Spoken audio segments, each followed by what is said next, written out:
Hey,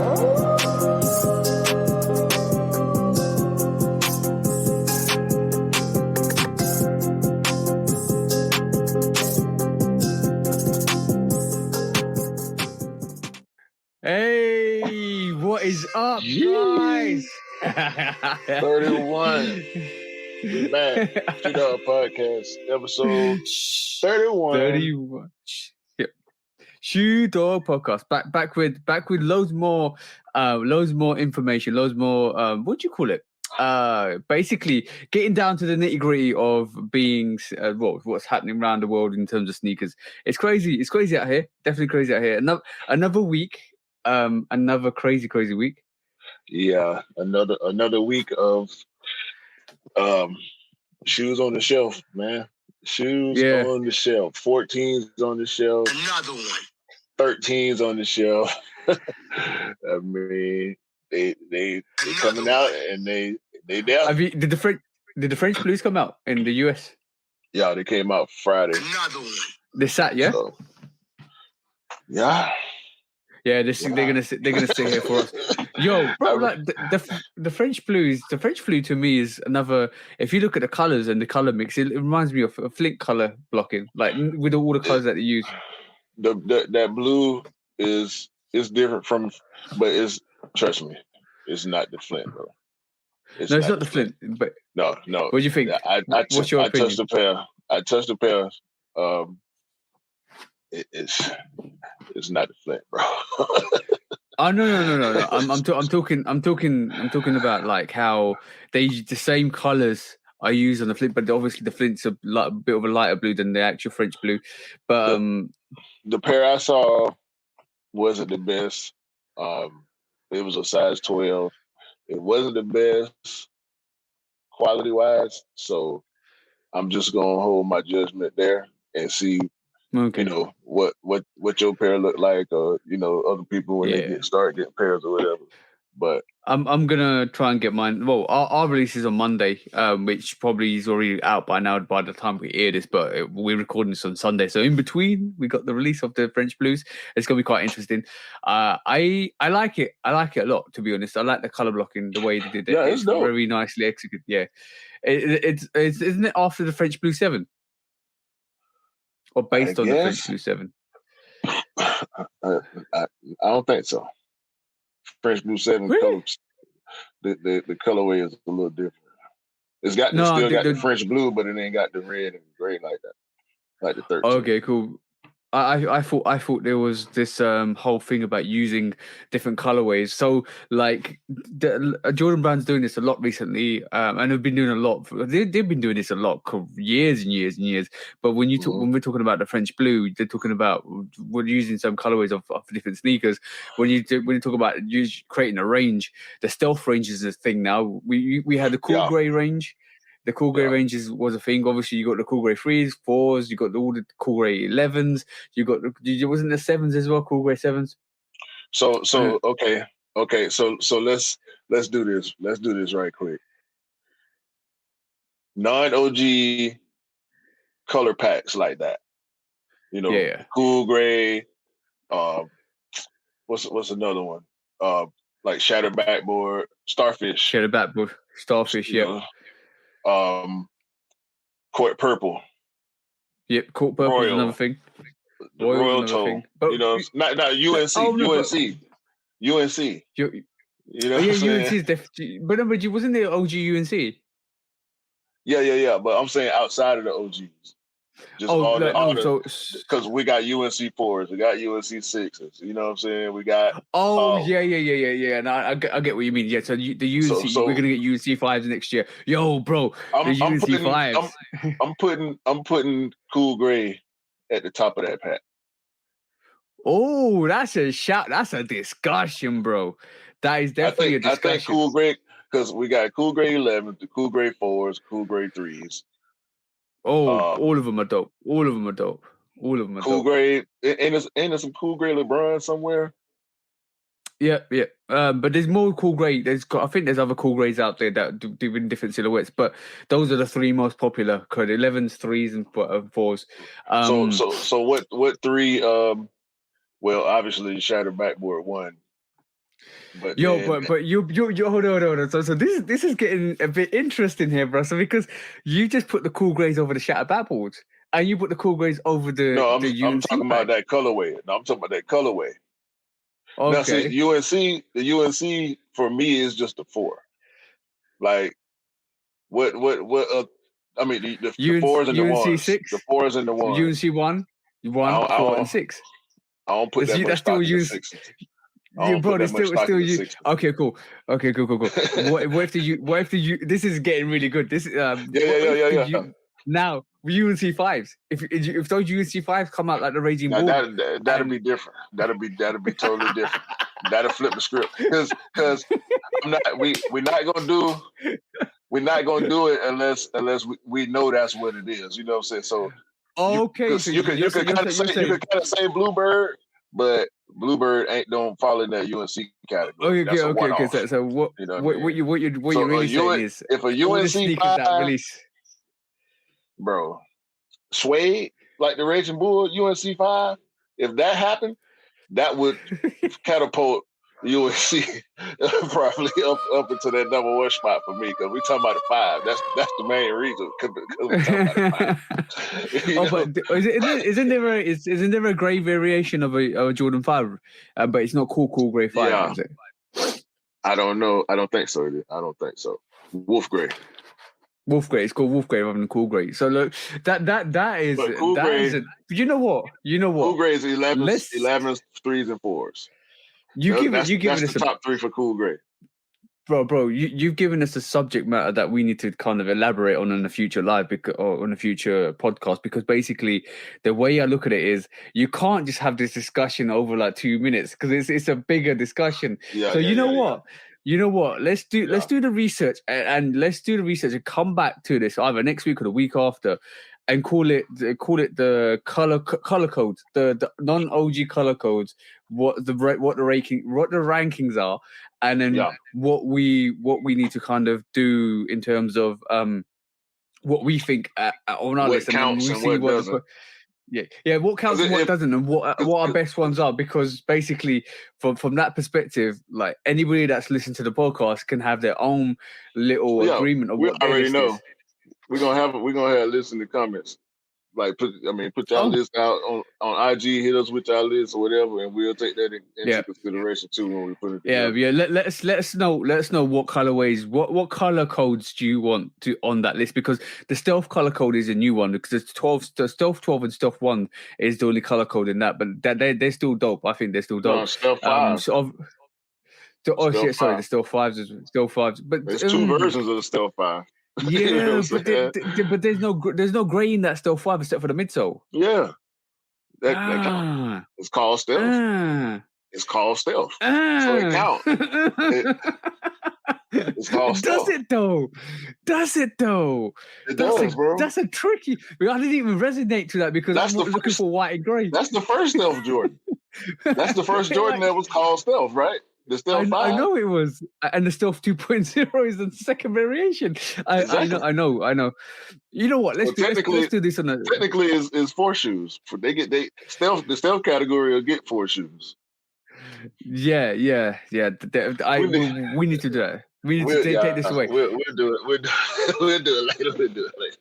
And you know what, we need to get the bro Steph Kicks on as well, because we need to have that Dornbecker versus Jordan discussion. I've been meaning to do this since last year. I'm talking about September last year. Me and Steph Kicks. Shout out to the bro Steph Kicks. We've been talking about this. Yeah, we've been talking about this for quite a while, and we were going to compare each Dornbecker sneaker to each Jordan variation OG sneaker, and going with what we think is the better sneaker in terms of execution, story, meaning. And it's gonna take a full podcast to do it. I think it's the right area to do it in the podcast because, bro, like when you look at the Dornbecker range is special. When you look at the OGs, obviously OGs are special. So we need to have that discussion, and basically I'm talking about going back to the roots of it and talking about the person that designed it, like in terms of the Dornbeckers. what they're meaning to it, how they expressed it, breaking down each pair, and then looking at the equivalent OG pair and seeing what the better pair is, and in our opinion. And I don't know personally when we had this discussion last year, and I know me and you talked about this last year. And it's such a long time since we talked about this because I really I haven't like kind of progressed that line. I We were remember the struggling with the conversation. Dornbecker fives. Yeah, we were struggling with the Dornbecker fives and the black metallic fives, and that's your favorite OG as well. So I know there's gonna be a good discussion about this. So that's another thing we need to take away. So I'm gonna write that down while we speak and then take it away with us because, bro, like that's a deep discussion. You can't have colorway discussions and Dornbecker discussion just off a one-off random thought process, bro. Nah. Because we'll be sitting here for 3 hours talking about that shit. Yeah, I think we're trying to limit this podcast to all kind of 45 minutes. We'll be pulling up all kind of. I'll sit here and put the chart together live on the podcast. Shit. That's what's going to end up happening once we get the colors together. I'm gonna go on and put that in action. But anyway, I want to talk about this real quick because I don't think you were aware exactly what happened with Kanye. Oh yeah, I caught bits and pieces. I knew something that happened with the Gap range. So I think some people told me that he sold his whole Gap range. I don't know. What happened? Like, bring that Kanye West story to light. So he dropped his latest release, the Yeezy Gap release. Okay. And they calling it trash bag. I don't know if he calling it that. I don't know if critics calling it that, but what did the drop look like? What was the merchandise for that drop? We can check that out. We can check that out. I'm gonna play this. Do you understand? Some people have felt that putting clothes in bags is insensitive, perhaps, to homeless and other people. Look, man, I'm an innovator, and I'm not here to sit up and apologize about my ideas. That's exactly what the media tries to do. Make us apologize for any idea that doesn't fall under exactly the way they want us to think. He told me that we should not clown the creators, in his words, or the innovators, because that will make innovators and other designers and people who design and invent things less brave. He also points out that these are not garbage bags, as has been reported, but large construction bags. The reason he put the clothes in there, they're folded, is to make people be able to just informally reach in and help themselves with what they want to buy. He says his goal is to make life easier and informal so that we can all basically dress in the dark. Okay, cool. So I okay, go. I just heard this, right? I haven't to be honest, me doing the sneaker news, I never covered this, but like basically I knew there was a situation. I saw the clips that you sent me earlier this week. I heard peripherals of it, but this is the first time I'm actually getting the real story. Yeah. Now my question is, my real question to you is, what's the problem? That's what I'm trying to figure out. Okay, cool. This is a rare moment for me, and hopefully people can see my objectivity. For real, because I do talk a lot of shit about Adidas and Kanye and blah blah blah. Yeah, cool. But we know that you're Nike man through and through, bro. You get that Nike Kanye, paycheck at the end of the year. hopefully they remember to send it. Oh no, the last one got lost in the mail. I'm still waiting on it. Last 5 years is lost in the mail. But nah, I agree with Kanye, bro. I'm with him on this because, like you said, what's the problem? Okay, cool. I'm gonna. And the reason why I say what the problem is It's not because I support Kanye. I just look at the situation and say, what's the problem? Tell me fundamentally. Okay, cool. It's not trash bags. That is look. I work in construction. That is a construction bag. That all the black bags with you got 2 levers either side. You can pick it up and load it, bro. That is a construction bag. That's basically what our materials get delivered in. We're talking about sand. We're talking about gravel. All of that stuff gets delivered in those black construction bags. So there's nothing wrong with it. He's not putting in black bin bags. It's over exaggeration from the media. Like, bro, like that's ridiculous. For one, number one. Number two, reason why I say, what's the problem? All right, cool. Fundamentally, all right, cool. They're in a black bag. You can go and get your size. You can walk out and pay for it. There's not an issue. They're all folded up nicely. Reason why I say what the problem is, if you find that a problem, go and talk to Converse about their de-stress sneakers. They look more homeless than what Kanye is doing. Right? Go and talk to the other brands that are doing way more. Not Converse. That was Balenciaga. Yeah, but they use a Converse. They use a Converse sneaker and de-stressed it and made it look like it was like all holy. Let's see what I'm saying. So there's other brands out there doing ridiculous stuff. Go and address that situation. Why all of a sudden that they're after a Kanye West because he just put a whole lot of clothing in construction bags and sold them, right? What's the problem? Yo, but what I'm trying to say is, did that hoodie have anything wrong with it? No. Did it have anything potentially an issue with it? No.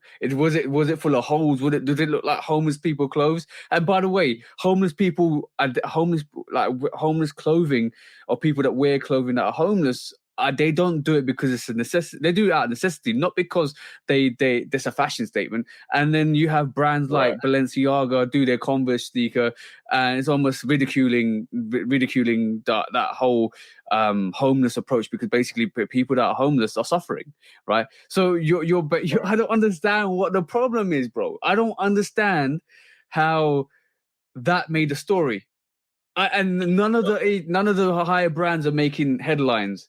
And look, I wasn't even going to talk about this until it's early on, but you brought this up, right? And now I'm like, okay, cool. We're talking about it, so let's talk about it.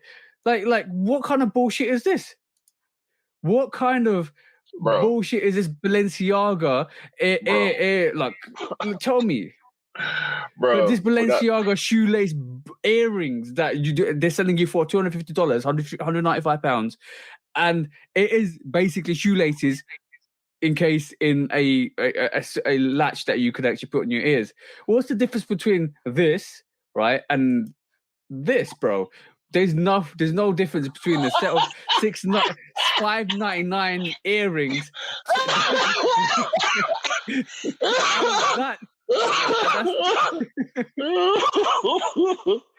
Oh man, why, bro? Like, look, there's no difference. Are you, bro? Like I can tell you this now. I can grab that $5.99 earring, convert it to an earring shoelace for you, and give you exactly what Balenciaga want for like so much less of a price. Yo, that's ridiculous. And you know what this is based on? This is based on Balenciaga. This is based on the Dema's ability to incorporate everyday objects into household jewelry collection. So you're basically telling me, you're basically telling me, right? They're going to start doing stuff like this with other high. Bro, a shoestring. Come on, dog. This is actually a shoestring. This is not encased in gold. This is not shit ever. I mean, it ain't even a nice looking shoestring. Like, nope. Bullshit. Bro, it is a shoestring tied up as a bow. That's what it is, and it's got a connector, Balenciaga connector. On it. That's all it is. And it probably that's ridiculous. Like, literally, oh my god! I literally said, if you follow me on Instagram, I definitely did say on the end of my 60-second news, what's next? Midsole earmuffs. I'm just like literally like come on, like that's ridiculous. This is the whole range of using everyday household objects and converting them into jewelry. So what's next? And you know that are you going to put an African nose ring knife there? Like come on. What's next, bro? Hey man, What's next? That's ridiculous. This is horrible. It's ridiculous. This is horrible. Another one. Not at all. Another one. Nope. Oh man. You tell me, bro. Like you tell me how is that acceptable? And you charging £195, $250. That's a face for us. That's face plant. No, dog. No. Get. I bet. Ooh. Because it's because we touched on the whole Kanye West story. Yeah. Why isn't this making the news? Why isn't this making the news? This is more ridiculous than what Kanye did. Yeah. And Kanye didn't do anything wrong. Exactly. You're right. So like that I can't fathom that. I cannot fathom that at all, because that to me is absolute ridiculous. That's a ridiculous situation. I agree with Kanye 100% in this situation. And I agree with you 100%. This balance, but they keep showing us. They cause more mischief than mischief. You know what I mean?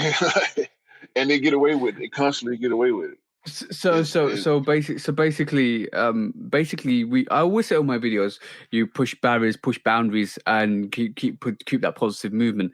That Balenciaga earring is not pushing barriers, it's not pushing boundaries, it's doing nothing but basically selling you a piece of crap for $250. I'm going to be honest with you, that is absolute piece of crap. That is Supreme embodiment. Hey, we spoke on Supreme, right? Yeah, yesterday, or the day before yesterday, whenever it was. Supreme is the only, like, Supreme was mischief before mischief. Are we already bringing this up? Are we already bringing this up? Because I want to share this as well, because this was the other story factors that I was going to bring up, because Supreme does whatever they want to do, and it's okay. We're talking about the Supreme Rolex collaboration, yeah? Yeah, like this is a Supreme watch. Yeah, it's a Rolex, but it's a Supreme watch. You know what I mean? So it's okay. I don't look at this as like a Dior Jordan. You know what I mean? No. It's in that. Truthfully, it's in that lane. Like, it belongs in that lane. But I don't look at it like that for some reason. But it's because it's Supreme. Like anything. Like I said, if it's like attaching. It's like us being sponsored by McDonald's. Then this would be the Mick Shoe Dog podcast. You know what I'm saying? Oh, no. And my response to you on that was, it'll be the Muck Shoe Muck Dog Muck Cast. You know what I'm saying? Because once you collab with McDonald's, they're gonna throw that MC on the front. We know that. Yeah. You know what I mean? And so the best comment you made. Anytime you do something with Supreme, it belongs to Supreme. I feel like, you know what I mean? Like, even when they do they Nike shoes, I always feel like it's more a Supreme shoe now than a Nike, because Supreme is just, they make every fucking thing, and it's always red. And white writing. You know what I mean?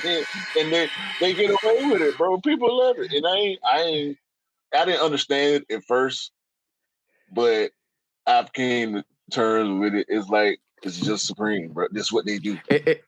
Have you noticed something? There's a bit of a trend recently going around where brands are starting to pimp themselves to higher brands like Rolex or Balenciaga or Gucci, or was it Gucci that did that Adidas collaboration? I think this is huge. Like, a collab with Rolex is like, you can't, because that shit finna appreciate like a motherfucker. I mean, the price on that watch is finna double and triple probably. You know what I mean? Of course it is. Of course it is. Before long, over a short period of time. But yeah, like but this is for the hype beast, bro. It was Adidas, Balenciaga. It was who did something with? Adidas did something with Gucci. Yeah, what Adidas, was that? Gucci. How did I miss that? Adidas did. Hold on. Let me pull up because Adidas did something with Gazelle. Adidas Gucci Gazelle. Yeah. Okay. I know what you're talking about. That was kind of under the radar somehow. That was under the radar somehow. And because in the sneaker culture, like we don't. I mean, yeah, people care, like, but like you said, it's whack. It's a hype beast thing. Unless you're a Supreme person, like I don't give a Supreme person the automatic hype beast tag like some people do. No. It's a Supreme. Like when you talk about like we just mentioned it. So Supreme do everything with anybody they want. And they do stuff like Supreme bricks, bats, everything from lighters. They probably got Supreme gym clips, red gym clips. You can use in the office. You know what I'm saying? Like, so this is what I was talking about, bro. This was the Adidas Gucci collaboration. They had that just when you click it, it's got a lot. It had a lot. He had the gazelles. He had all this merch for it. It was actually dope. It is dope, and it feels. But the thing is, it feels like that's the. It's a marinated relationship where Gucci probably does need Adidas and Dior needs Nike. It's a mutual relationship. Yeah, it's a mutual relationship, but also I think it goes hand in hand with the brands needing like Adidas and Nike. You also want it to go and touch that higher echelon of like high end fashion. I think that's natural. Yeah. It's development. It's the what do you call it? Advancement in your marketing, advancement in your development, and touching the brand. So in the future, when you do go back, you're not only touching street fashion, you're touching high end brands. What do you think? What do you think Kanye is doing stuff with Gap, and what do you think Kanye is doing stuff with Balenciaga and stuff like that? Because basically, it is him touching the high. He's trying to transverse not only streetwear but high-end fashion, and that's something that's been difficult for the brands to do from the past. But this all, like you say, Nike did it first, and I think this is the most. I don't know who did it before Nike, but Nike did that Dior collaboration years ago, and that was kind of the start for me personally, where even though we have collaborations and stuff like that, but that was when you start doing stuff with Dior, Balenciaga, like and Gucci. That's when like you trying to transverse into that high-end fashion. We're not talking about Fragment. We're not talking about Sakai. We're not talking about any of those brands. We're talking about reputable high street brands where you can walk in. I think like Virgil was doing a lot with Louis Vuitton. That was happening. That was happening as we were speaking, and we know that Louis Vuitton bag that actually did that happen. That happened after the Dior collaboration. I think the Louis Vuitton bag, the Louis Vuitton sneakers, all of that is basically Nike trying to touch that high end. That stuff's not for us. 100% not for us. Like some of it's really dope. Some of it's not for us. It's out of our price bracket, and that we got to respect. But that we got kind of respect because basically that's the brands trying to touch that high end fashion end. So when from that perspective we got to give them due. We got to pay them respects because basically it's what they're trying to transfer their name onto. These fashion houses, bro. Like I'm not hating on the brand because we talk shit about a lot of these high fashion crossovers that we seeing. I mean, you can't even call some of them collabs because like what they did to that Reebok, that Iverson Reebok. It's like, bro, why? What the Balenciaga Iverson Reebok? No, what's the? I don't think that was Balenciaga. Yeah, when they tore out like, come on, bro, this is lazy. Was Mason Margiela? Margiela. Yeah. This is lazy and it's ugly. Like, come on, man. Y'all, who y'all got doing this? Like this ain't working. This ain't working for us. It's not working for me. I mean, Yeah. shout out to whoever think is dope and whoever picked up, but I don't think I ain't heard from nobody that like that shoe. Put it like that. I ain't heard from nobody that's cool. I think she actually went on sale, to be honest. I think it actually went on sale. Yeah. It's yo. Balenciaga, you're getting this. No, not who's it? Sorry, Balenciaga. Yeah, Balenciaga, you're getting this for that craziness, stupid shoelace sneaker, shoelace earring. Guys, if you want a shoelace earring, just hit me up. I'll make you one for like less the price. $20. Got you. $20. I got you for $20. Don't quote me on that, by the way. I'm not doing it for you. But you can grab yourself a $5.99. You can grab yourself a $5.99 shoelace, put a earring connector to it, and you can have your own black and white. And you know what the funny thing is? Nobody actually realizes it's not Balenciaga because the Balenciaga signs is hidden by the shoelace. Do it. Just do it. Anyway, check this out though. Remember that little ASIC slide I was joking about last week? Come to find out, it's the real deal. Are you serious? Yes. Hold on. Is it the softest recovery footwear I've ever used? Yes. What? How did? What's the 3D print? What's the materials you're using for the 3D print? That's the most important thing. I don't know, but this guy. I didn't read the article, but it's not giving away anything about the materials necessarily. It's a thick 3D printed. Okay, so basically, it's I'm gonna be honest. Those Adidas 3D prints that we get are so uncomfortable. That midsole is so uncomfortable, from what I've heard. So I don't know what materials you're using for this. I think it's a promotional stunt. If I'm honest, until somebody gets it in hand and wears it and feels it, because have they not put a Yeezy slide on their feet to compare with? Hey, that's a great question, because we know who the champion is right now. Yeah, I'm gonna reserve the right to judge until I actually get it and wear it, and then we can consider what the softest. This foam war and slide war has got people confused, because like, have you seen the Addy Foam Q that's been showcased this week? That was showcased this week. So like, people are gonna hype up their own product and say it's the softest thing ever. Like the Adlit 22 was regarded as the softest thing ever until you got it on feet, and it's not softer than the Yeezy Slide. Yeezy Slide is the most soft. I can say this to this day, I've not worn a slide softer than the Yeezy Slide. That's the case at this moment in time. That might change as products come out and we get better materials, better, softer materials. But at this moment in time, you aren't beating a Yeezy Slide. And that's the exclamation mark, full stop. Nothing's beating that at this moment in time. So if ASICS is basically saying their slide is softer than a Yeezy Slide, or it's the most softest recoverable slide ever, send us it and we'll compare it. Let's do it. Send it to us and we'll compare it. Shit. For and we'll give you your honest opinion. If they really $15, I'm gonna get them. Are they $15? They're gonna sit. They're gonna sit. They're gonna sit. I mean, so I don't think they're supposed to be like. They know they're not trying to jump in that.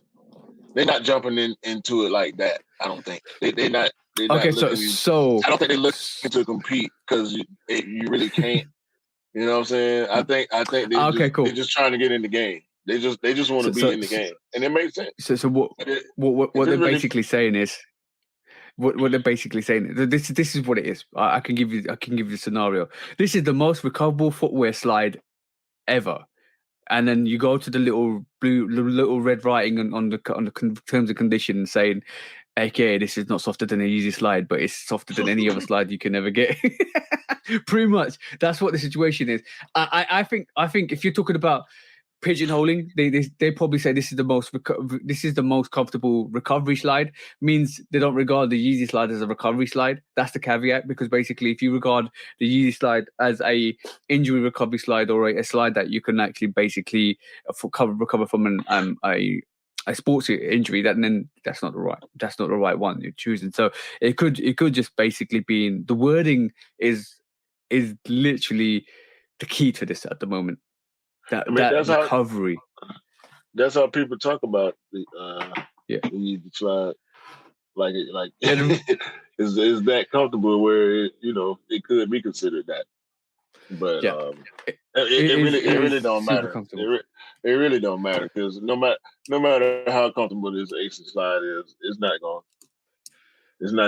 in range. Ain't nothing in range. We keep seeing that ain't nothing in range with it. You know what I mean? I would like to. I'm going to be honest. I would like to see somebody give that Yeezy slide a run for its money, because basically it would mean more. Yeah. You know what I like? I like competition, because basically it sharpens your tools. So like when you talk about Yeezy slides, they are winning it, killing it at the moment. But if something comes out which is way or equivalent to a way softer than the Yeezy slide, then it gives Yeezy slide a problem. Then they're like, okay, cool, we need to make ours more comfortable. We need to make it better, and all of a sudden you get better development, better tech from that, and I enjoy that, because basically it means we get better products. So I want that. I want that to happen. I want somebody to come out with, and if ASICs do it for $15, that's gonna be crazy. When we looked at it, when I brought it up last week, the first time I had saw it on there, it said they're supposed to be $15.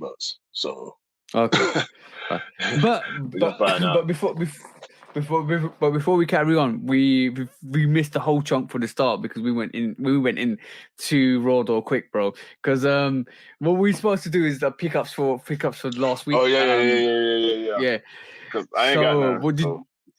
Okay, cool. So I'm gonna showcase three things. One of the things is obviously, I don't know if you caught the reel for the hunt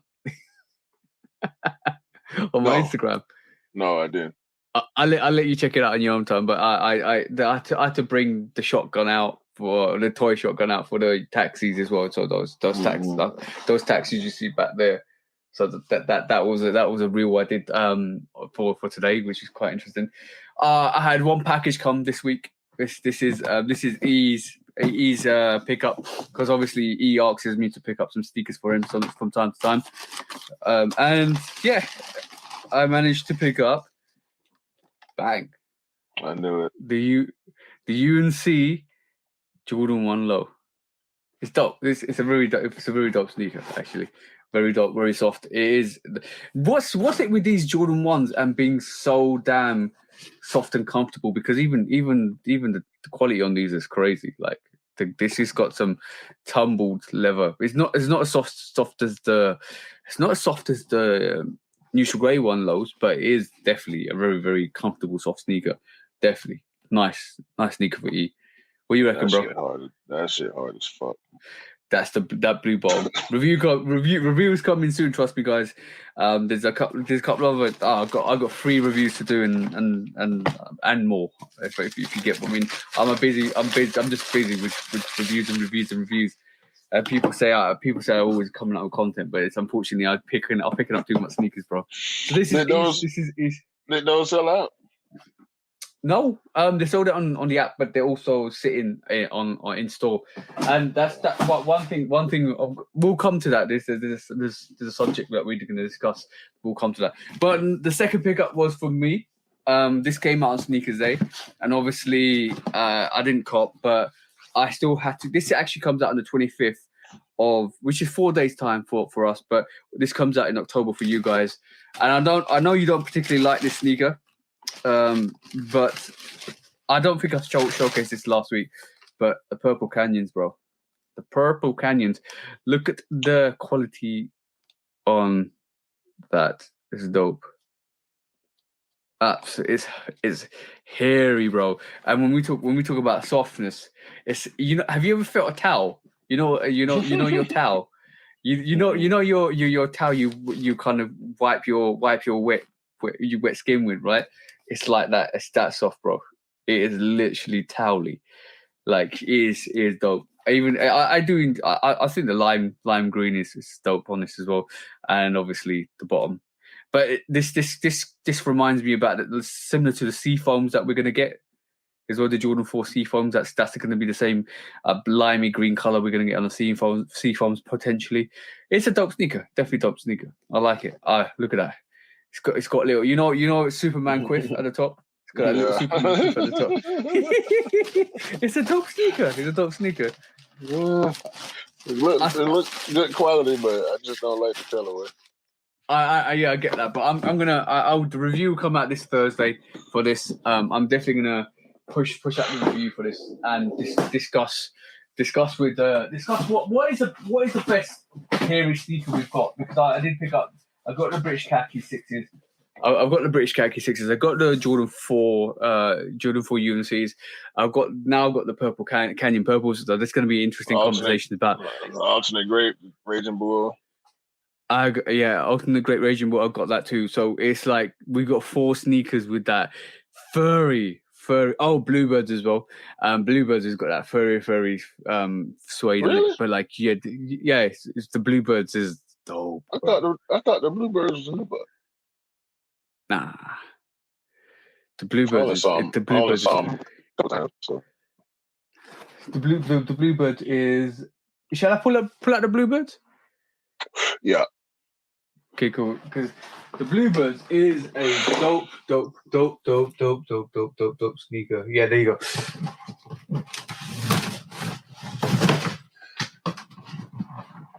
How many was that? Second. How many was that? 15. No, the fuck. So the Bluebird 5 is the Bluebird 5s.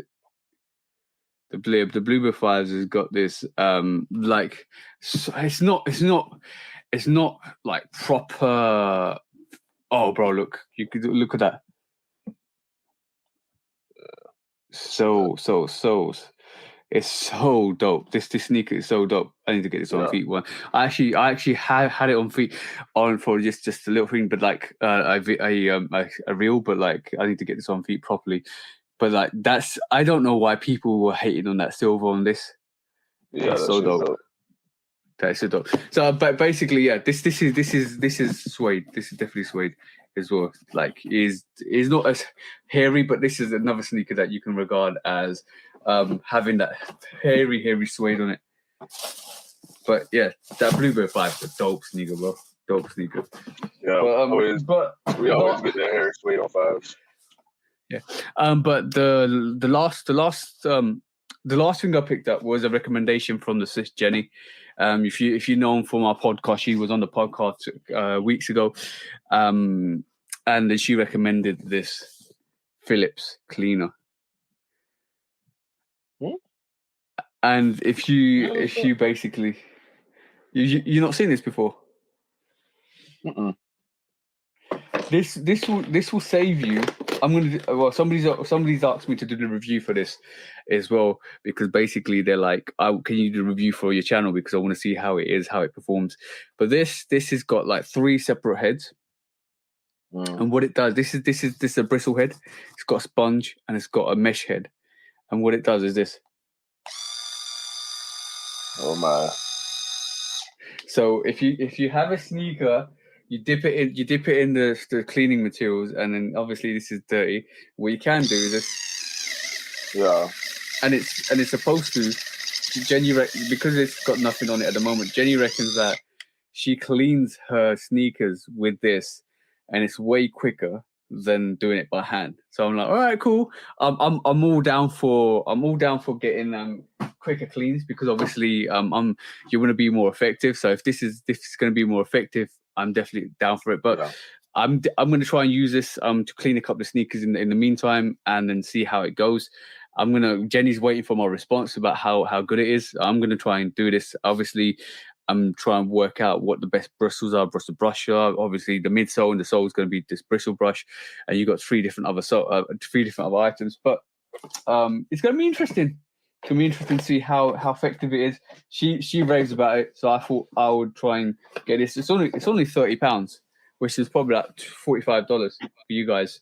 But I'll let you know. I'll pull out a review on soon, and I'll let you know how this is. We're not sponsored by anybody anyway. So, bro, we always give our true reflections and opinions on products. I'm gonna say this because obviously I've tried this. That Crep Protect. Sorry guys if you love Crep Protect, but that Crep Protect shoe protector, it is rubbish. As so soft, it just kind of collapses as soon as you put your feet in it. There's a lot of problems with it. And Crep Protect need to sort that out because it's not great. What you I've got talking about? the Shield Crep Protect crease protector. Oh, that you stick in the shoe. Yeah, I was recommended it. I put it in on one of my regular sneakers, and as soon as you try to fit your shoe in it, it kind of collapses inwards, and you can't get your feet in, and it keeps hurting. And once you get it situated, it still collapses, so it's got no real structure to it, and it's not great if I'm honest. Like with a normal sneaker shoe, it's made of this hard plastic. And you're like, okay, cool. You can fit it in, adjust it, but you keep, like with those things, it still pops back out when you walk. So that's why I thought the crease protector would be quite a bit better. It is once you get it in place after hours and hours and hours of trying, and you get your feet in after hours and hours of you trying, it's fine, and then it still collapses. But I've got something else coming, which is the crease beast. As well, I'm experimenting. This is a crease piece because it's a sock with a sponge at the front of it. Yeah. I remember looking at that. Yeah, and then I've got it coming. So I'm gonna try and do a comparison. I might do what the best crease protector is review because I've still got the normal sneaker shields, which everybody do. I haven't got the Force shields, which King of Trainers is part of. I might need to get that, and I've got a user Crep Protect. I'm going to give my honest opinion, and obviously the crease beast is another thing that somebody's come out. So if anybody wants to use the best, I will be able to tell you in my personal opinion, what the best crease protector is in the market at the moment. And that crease beast is there for me to use for pattern sneakers. So basically, it protects them.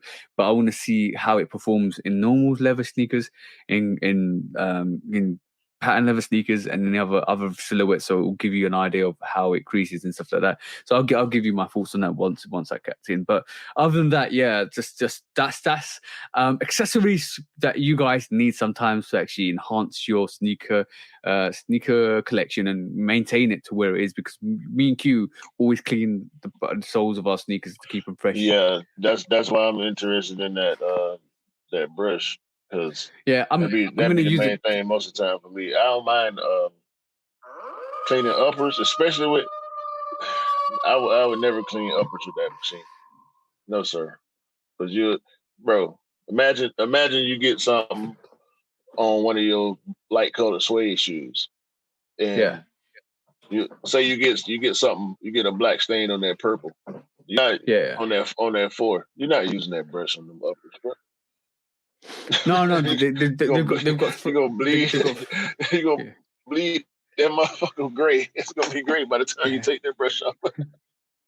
Yeah, the suede brush is probably better way to use, but better thing to use. But there's three different brushes to it. So there's a sponge, there's a bristle brush, and there's bristle brushes for the midsole and sole, and there's a sponge, and also there is a mesh brush as well, which is a bit more softer.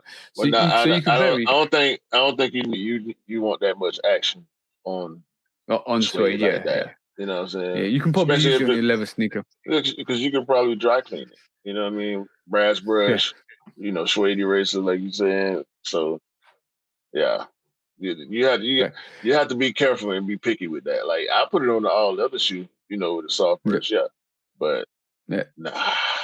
But anyway. So that was the free pickups this week. Obviously because like two sneakers and one accessory. I did pick up.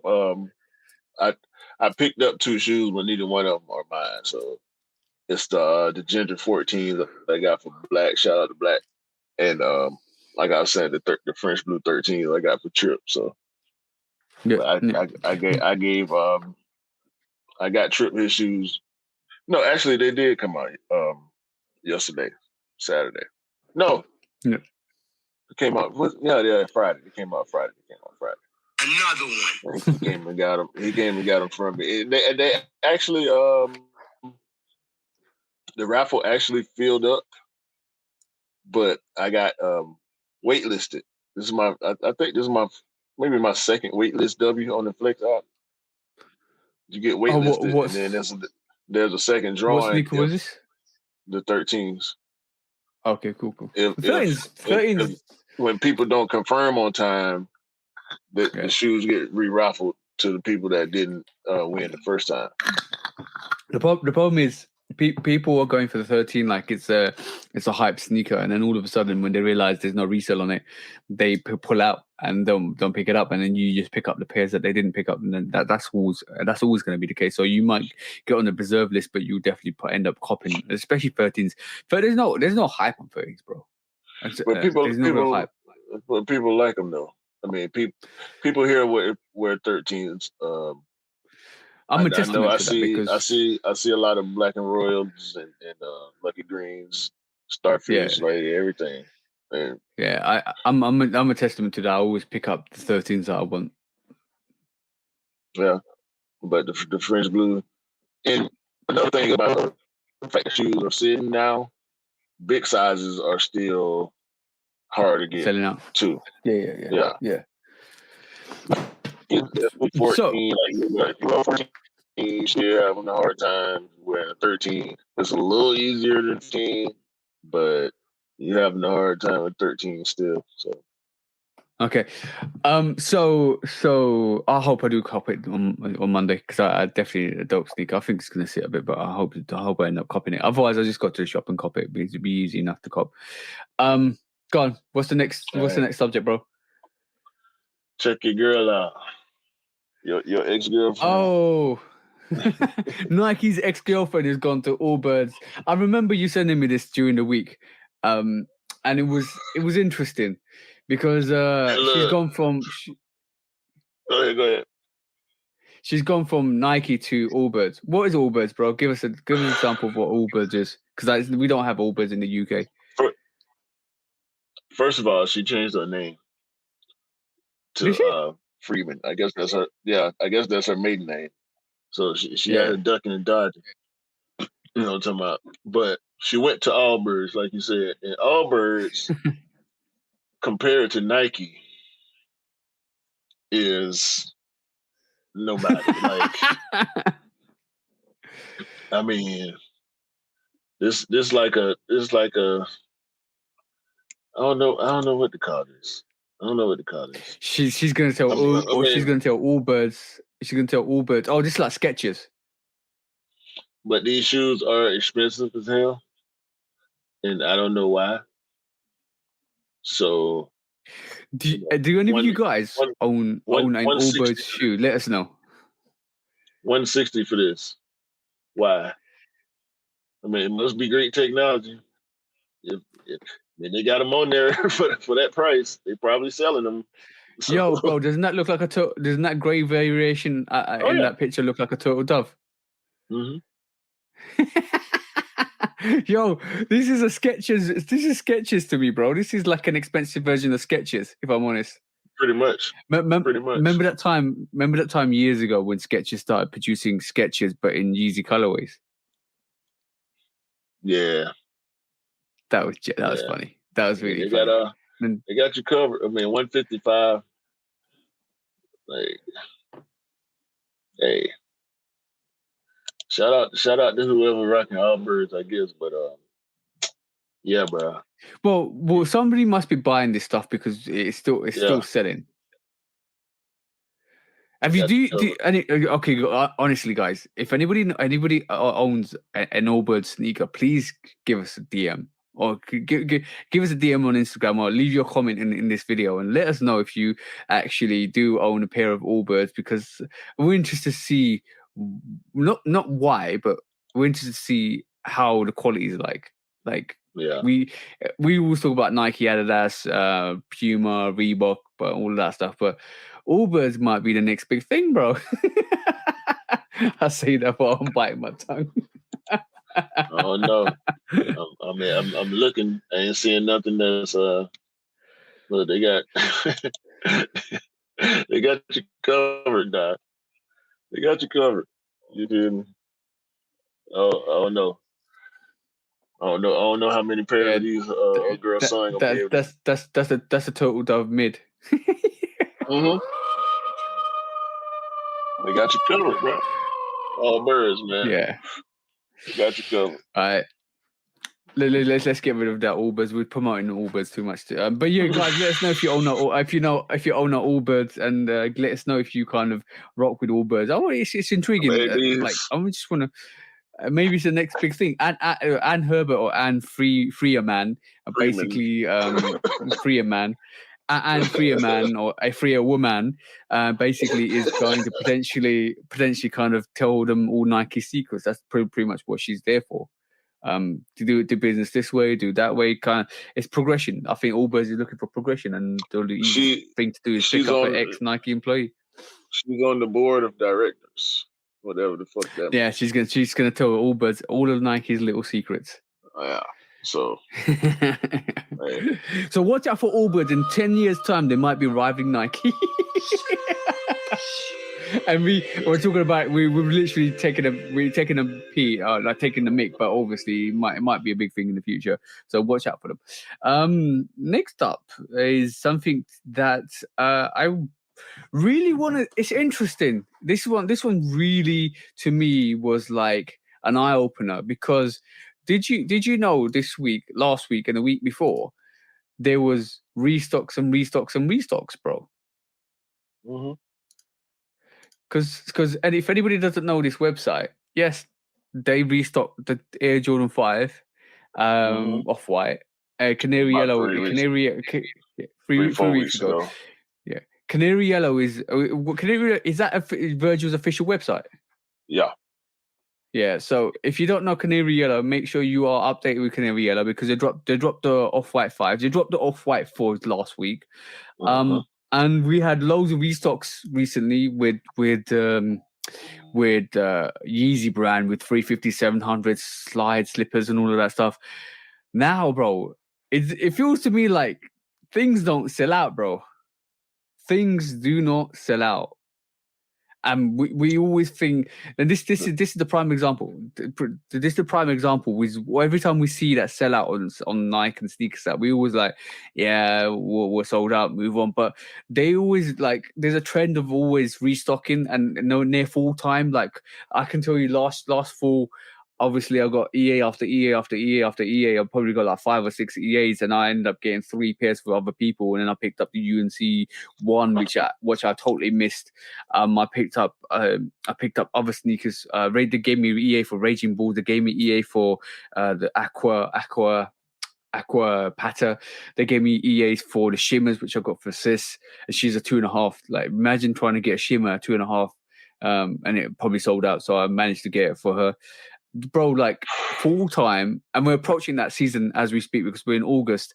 So about October, November time is when they'd start doing major EAs and restocks on products that sold out. They didn't sell out in March or April or even February time. So you will see that in October, November time. And this is for me talking from true experience, because I've been around, like we've both been around since 2015, 2016. So we've seen the marketing tactics, and we know what the situation is. And I've seen it over the past years. That's always going to be the case. They always restock right at the end of the fiscal year, or not fiscal year, but right at the end of the quarter. And this is going to be the prime time, when before the end of the quarter, the end of the year, when they start dropping the major heat for the mass major heat, they will do these teaser, like appetizer restocks, to let you know that they're still here. Like, here you go, here's a unit, bro. I did a video last year, and I showed you guys I picked up the UNC one on EA. That was no cap. So I'm advising you guys just be in tune, because you've seen 2 off-whites restock this in the last month. So and you see all these Yeezys restocking. Yeezy, like, it's really funny because Yeezy do restocks at the end of the year, and it's like October, November time as well, or coming to the end of the year, because they've got excess stock that didn't sell out or was get sent back, and all of a sudden they will do EA this half an hour EA exclusive access. Pick this up, 300, 700, 350, 700, all of that stuff. So that's going to happen. That's going to happen in October, November time for us as well as you guys.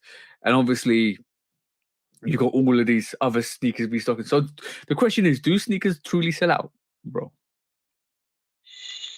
I mean, hey, they can make them. It ain't like when they decide we want these many pairs,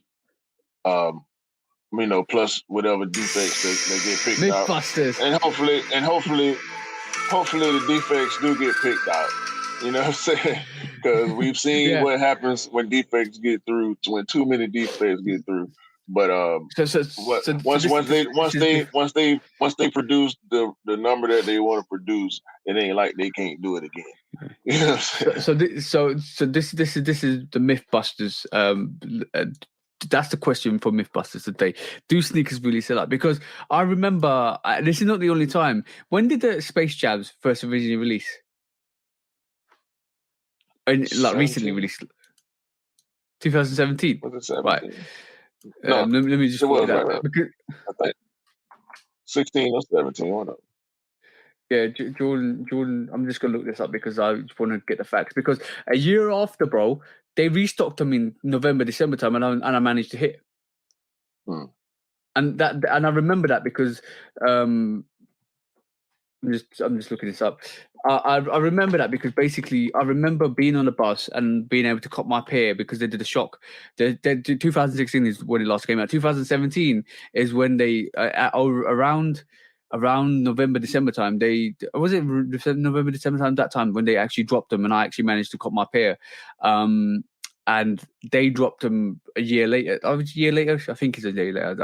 I might be confused in time scales, but I'm pretty sure I didn't cop them in 2016. I got more into sneakers in 2016 and 17, and then when they dropped, I actually managed to cop, and that was way after it was originally released. So, like when I say do they actually? I think they're safe stock for special drops to actually give, like I said, give you an appetizer of what's coming up or the bigger release that's coming up in that end of year release. So we get like Concours, Breads, Cool Greys. We're gonna get Chicago 1 and 2s this year as well. So that they're gonna tease you up and line you up and remind you that they're still there and give you some special releases. And all of a sudden they'll drop a big stock of the big release for the end of the year. So that's something that Nike end up doing. I'm pretty sure at the end of this year you might get Crimson 4s. You might get black. We already did. No. EAs. Last year they gave EAs for Oreo 4s and Travis Scott 6s in last year. This year you're gonna see hopefully military black 4s. You'll probably see Crimson 4s. You probably see some Jordan 1s that you won't see Travis Scott ones. But you'll definitely see a couple of good sneakers come out. You probably see the patterns, either the white or the orange blaze come out. You might get an EA for the concepts, Air Max 1s. So you might see EA for that. So there is going to be a lot of EAs, I think, this year and around October, November time, before December hits and before we get the real anticipated sneakers. And I do believe they treat this like a 4-course meal, where you basically get an appetizer, which is something nice, and then you get a main course, which is either Chicago 1 and 2. Then you get a semi soup, which is the Jordan 11s, and then you get a dessert, which probably is going to be the Gore-Tex 5 for us. Yeah,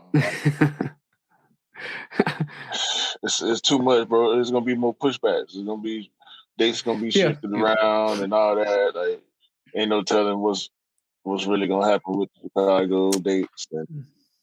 I Is it think gonna they'll be? really. Are they gonna release on the same day worldwide? You know what I mean? Like as far as UK That's a and US question. anyway. That's the big question. That's the big question because like we've got the taxis before you guys. You're getting the taxis on the 24th of September. We already got them. We've got the Canyon Purples released already, and they the official drops the 25th of August. But you're getting them in October. But I think Chicago ones and twos will definitely be a joint release. They have to do it as a joint release. I don't think they can't afford to do it as a separate release. But the pattern bred ones did come out in the UK a month before you guys. So that could be a situation. But also, do you think like the Chicago 2 might? I think the Chicago 1's more likely to come out than the Chicago 2 this year. If there is a pushback, I think the Chicago 2 might get pushed back into maybe All-Star weekend. Yeah, because everything back open now. So yeah, we ain't got no more restrictions. CDC done cease and desist on all the COVID, protocols and social distancing, and now it's all over. Yeah. So it's gun. It's gun. Nike finna they about to do some. They probably gonna act a fool for All-Star next year. They gonna act a whole fool because last year it didn't really hit right. You know what I'm saying? We got some What's your prediction? Got some lackluster What's your prediction? They're probably. So what's your predictions for All-Star weekend? They're gonna have to do something. I want to say they're gonna have to do something with a 1, but at the same time, it's the anniversary of the 8s next year. Yeah. So hopefully, I think we might have lost Q for a bit. I'm hoping to get Q back, but I kind of agree with you, bro. Like basically, I feel like the Amamania, the All-Star weekend is going to be crazy. Bear with us. Let me try and get Q back. A few moments later. Hey, we're back. Sorry about the technical difficulties. Yeah. Okay, cool. Now. I'm gonna tell. Well, we was talking about All-Star weekend. I think I don't know if this is gonna be true, but I think the All-Star weekend is gonna be the start of something hype. Start some new hype, right? If you're in tune, I'm gonna tell you a bit of advice. If you're in tune and you watch what's happening, shall I tell you what the new next hype thing is going to be? What? We okay. Let's at least recap what we've at this moment in time in terms of hype. We had the shoelace earrings. Hype. No, not the shoelace earrings. we had a hype on the dunks. Right. Yeah. We had a hype on the Jordan ones. We had a massive hype on all the Jordans after the Last Dance. We had a hype on the Air Max ones. We had a hype on the what's the latest thing that's there? Air Max ones, Jordan 4s. Sorry, I forget Jordan 4s. Now, bro, if you savvy to this, and we got the hype on the Jordan 2s because they tried to push collab after collab after collab, right?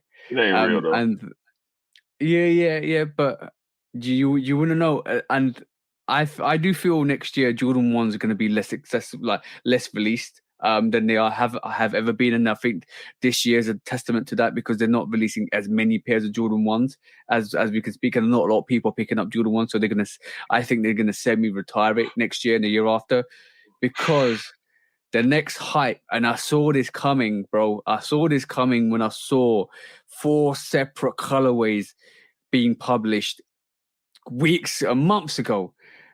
The next hype thing, the next hype push from Nike is the airship, bro. Is the airship. That's the next thing we see. But these numbered pairs. That's actually an I'm on my year pair.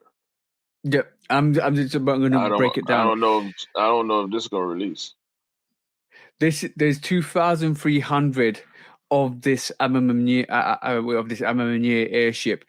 Do you see that? Do you see that airship there, bro? Mm-hmm.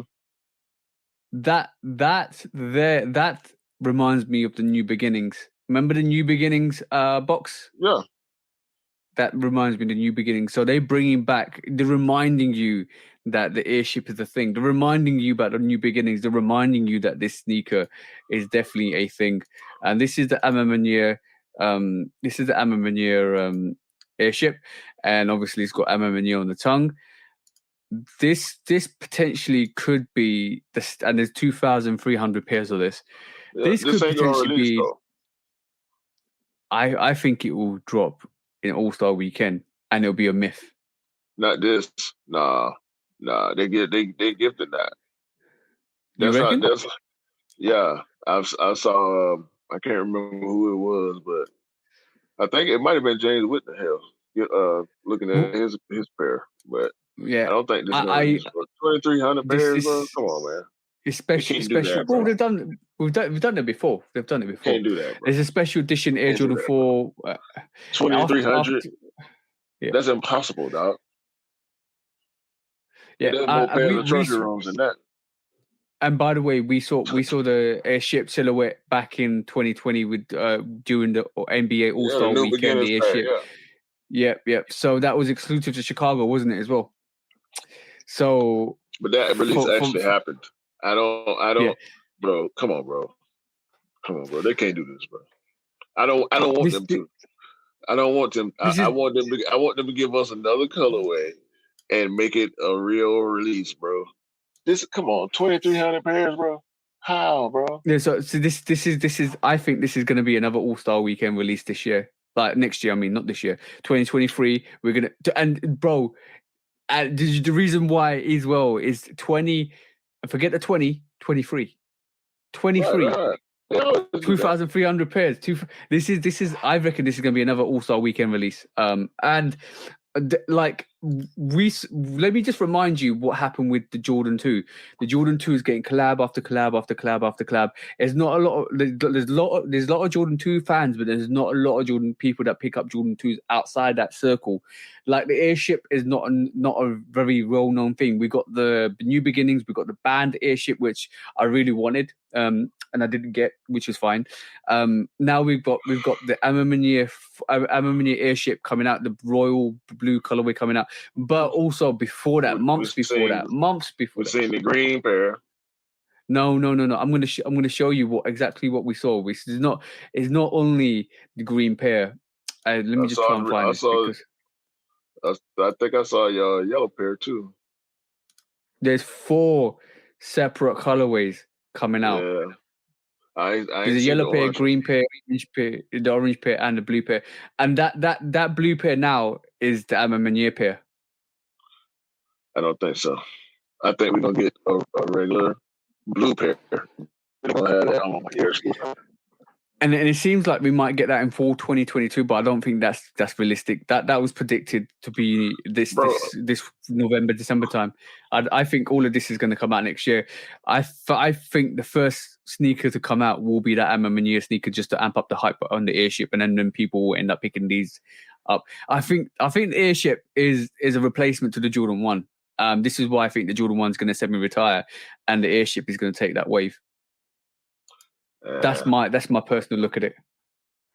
I think releasing airships will work, but as far as it restoring the hype, I don't know, because dunks still exist. Like a lot of people stuck on dunks. That's what you gotta. For that to happen, you gotta knock off the dunk a little bit, because a lot of people converted from ones to dunks. You know, the pop people, they went from ones. When ones was at the top, they was wearing ones. When dunks. So what's your opinion? What's your opinion? And if you don't know the airship was the official sneaker that actually the NBA banned. And then obviously that colorway, the bread colorway on the airship was the one that got banned. And if you knew the banned airship released a couple of years back, and obviously the PP, like I went in for the raffles for that because it had meaning to behind that, and that was the official sneaker that got banned. Then obviously the bread colorway was the one that got hyped. Jordan 1 bread was the one that got hyped commercially, and then people didn't regard the airship. But what's your feeling on the airship? What's your thoughts on the airship? Do you like it? It's cool. I mean, I like the blue. I like the yellow. Yeah. Hell, I like all these good ones. It's just the shape on it. Yeah, the shape is up. But I ain't seen them on feet too tough either. Because they kind of they more 2-ish to me than they are 1-ish. If that makes sense. It's like the in between. It reminds me more of a like leather Converse sneaker than it does of a normal Jordan 1, because Jordan 1's got extra paneling all over it. Yeah, I mean this got a fair amount of overlays on it too, but I mean, I don't know about. We'll see, because if they're available, I think they got the potential to catch on for sure with some of the dunk people, but because I know you know what it is. We know skaters gonna get them, so we know historians gonna get them. You know, collectors gonna want them. At least a couple of the colorways. It's the casual people that's gonna have to take it over the hype level. That's what it is. That's what takes shit over that hype threshold. Is how many people that really don't know about sneakers know about this sneaker. You know what I mean? Like you talk to chicks that ain't sneakerheads by far, but they know what an Off-White 4 is. I can see non sneakerheads really going for this sneaker. To me, to be honest, it's got some appeal. I do believe like I would want to see a on feet. I would want to kind of try and pick one up and see how it is, and compare it to the Jordan 1. I was hoping that the bread one or the band one, the band airship was going to be in my rotation, because that has a lot of meaning behind it. I didn't even mind that New Beginnings airship, because the white and red one, that was dope. Yeah, that was dope. So it went really well with the Jordan 1. But New Beginnings. So from that perspective, this is the new hype, guys. If you're not in tune, this is the new additional wave to the Air Max 1s. The Air Max 1s is literally, it's not dead. It's not. It's like it's just fading. It's fading. The only thing that's not fading at this point is dunks. Yeah. And also you got to remember the Jordan 1s are on basically the Chicago. The Chicago is a revival for the Jordan 1, and then it'll be a semi-retirement for the Jordan 1, I feel. Then Jordan 2s are Jordan 2s, obviously. There's still some really good pairs out there, but this airship is the next big thing that Nike's going to push. And we like when this first came out about a month or two ago, I was savvy to like, okay, cool, airship is the next push. And then when I remember a teaser video came out this week, and then it was and basically was I to tease the fours and the airship. Yeah, then I knew there was a situation. Definitely knew it was a situation. Yeah. We'll see, man. Hopefully they come out dope. Yeah. I hope so. I'm interested. I'm intrigued. Not interested. I'm intrigued to see what the next thing is like. What the airship's going to do to the market. What the airship's going to do just in general. Yeah, I wanted to show you this. This is Bobby Wagner, NFL player, obviously great player. He been great for a long time too. This guy is the king of Jordan cleats, bro. Yeah. Please enjoy the footwork of Mr. Bobby Wagner. Can you hold on? Let me see if I can blow this. It's hard to see it.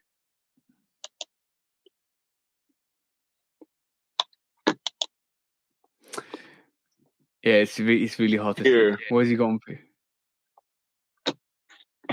These look like 7s. 7s. Oh, my bad. Okay. Yeah. Ooh. Yeah, I see. Yeah. I mean, this man ain't playing. 5s. Look at the 5s. Green and blue 5s, bro. That's when he played for Seattle. Black metallic 5s.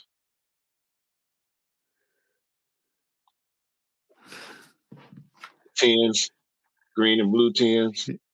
Sheesh. He's really doing it. Gold 1s. I mean, Concords. Who's actually doing these cleats for him? Jordan. Real Jordan athlete. Okay, so basically, Bobby Wagner's basically got his connects to get him cleats for all these PEs. All these is PEs. I mean, look at this, bro. The Seattle 11. Imagine if they dropped that with the green bottom. Yeah. Imagine if Jordan dropped that colorway, Seattle 11. What's the shoe in the background, bro? It's got that lime green sole to it. I have no idea. That looks actually dope, bro. Yeah, I do. But Seattle. Yeah, that's it. That's it on Bobby. I also want to just talk about this though real quick because I don't know why Nike let Stussy do this. Stussy, however you say it. Yeah. I don't appreciate this, bro. This is not what the Penny 2 is supposed to do. It's lazy. Yeah. Bro, it looks very lazy. Okay. I ain't cool with the materials either. Before we look at the last couple of subjects for this pod, because we're trying to keep it below 2 hours, there's something that I want to show you because basically I want to get your opinion on it before I say stuff on it because basically it's something that Mr. Sean Weatherspoon has been doing recently. And what's your take on the Sean Weatherspoon Hot Wheels? Like, what's this is supposed to be the Adelaide slide. This is the first Adelaide, not the Adelaide 22. But also, he's got a lot more merch coming out with Hot Wheels with like tops, bottoms, and all of that stuff. And also on top of that, we're getting this sneaker as well. I don't know if you can see it. Let me just stop sharing and share this again. Because we're also getting this sneaker here as well. This is the Sean Weatherspoon. Yeah. I saw that. Hot Wheels Adidas Super Turf Adventure. What's your opinion, bro? Nah, I like the box.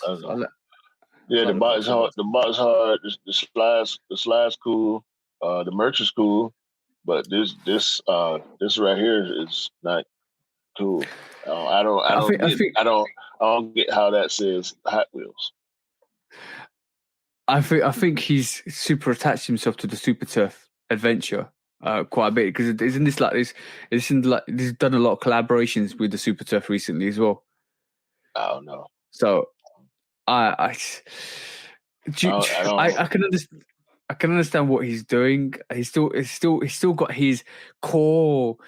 He's still got his core essence in it in terms of the straps. Like when the removable logos. He's still got that from the Nike era where he had the 97 ones. Let's have a look. I don't know if you can hear this video, but this is what it looks like. Can you hear the video at all? Yeah. Yeah. So that's the Hot Wheels Adidas collaboration. And ironically enough, it looked cooler as a car to me than as a sneaker. You know what would be dope if you could actually put those wheels and turn it into a skater shoe, or not skater, but what do you call it? What do you call those? Yeah. But like, I don't know what to make of it. It almost goes and touches back to what Adidas normally do with other kids stuff, which is like they do collaborations with like Jurassic Park and South Park and all of that stuff, and it almost reminds me M&Ms, and it almost reminds me of another like little touch on kind of Lego. Bringing back your childhood with Hot Wheels, Lego and Hot Wheels. Now it's Hot Wheels. They did a big release with Lego, bro. I was like, what in the hell? How many shoes y'all got? Yeah. God. And some of them was dope. Lego front the ZX. I think it was one of the whichever number ZX it was. I know I kept seeing. They had a yellow one, a green one, a blue one. Did they have a red one? I know it was yellow, green, and blue.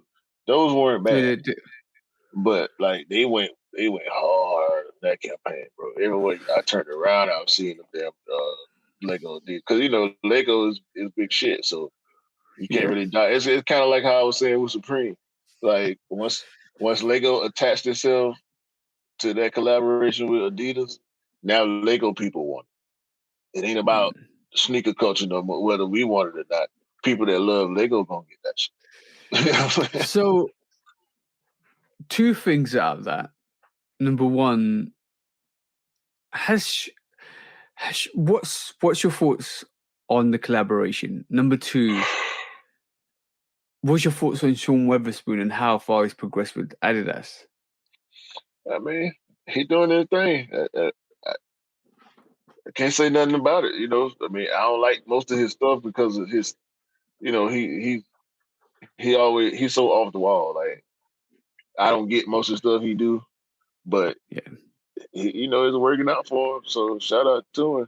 I ain't got no hate for him. You know what I'm saying? Like he one of them guys. It seemed like he moved like he's supposed to move. Like you don't never hear nothing crazy about him. Doing something sneaky or sideways or this release went crazy or whatever the case is. Because since he went to Adidas, I mean, he'll never.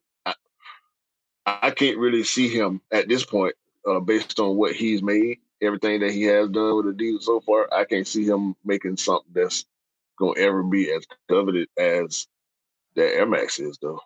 Like he ain't gonna never be. He ain't gonna be able to catch that Air Max. Like that's cemented. Corduroy. Yeah, that's cemented as the real status. You know what I mean? So, like, unless he come back to Nike. So what I'm trying to get Adidas let him do what he want to do, So why wouldn't he stay? I to be honest, to be fair, I do think his whole vegan range is dope. I do think he's culturally in tune to what's happening around us at this moment in time. So his whole vegan shoes and all that stuff. I kind of I respect that. What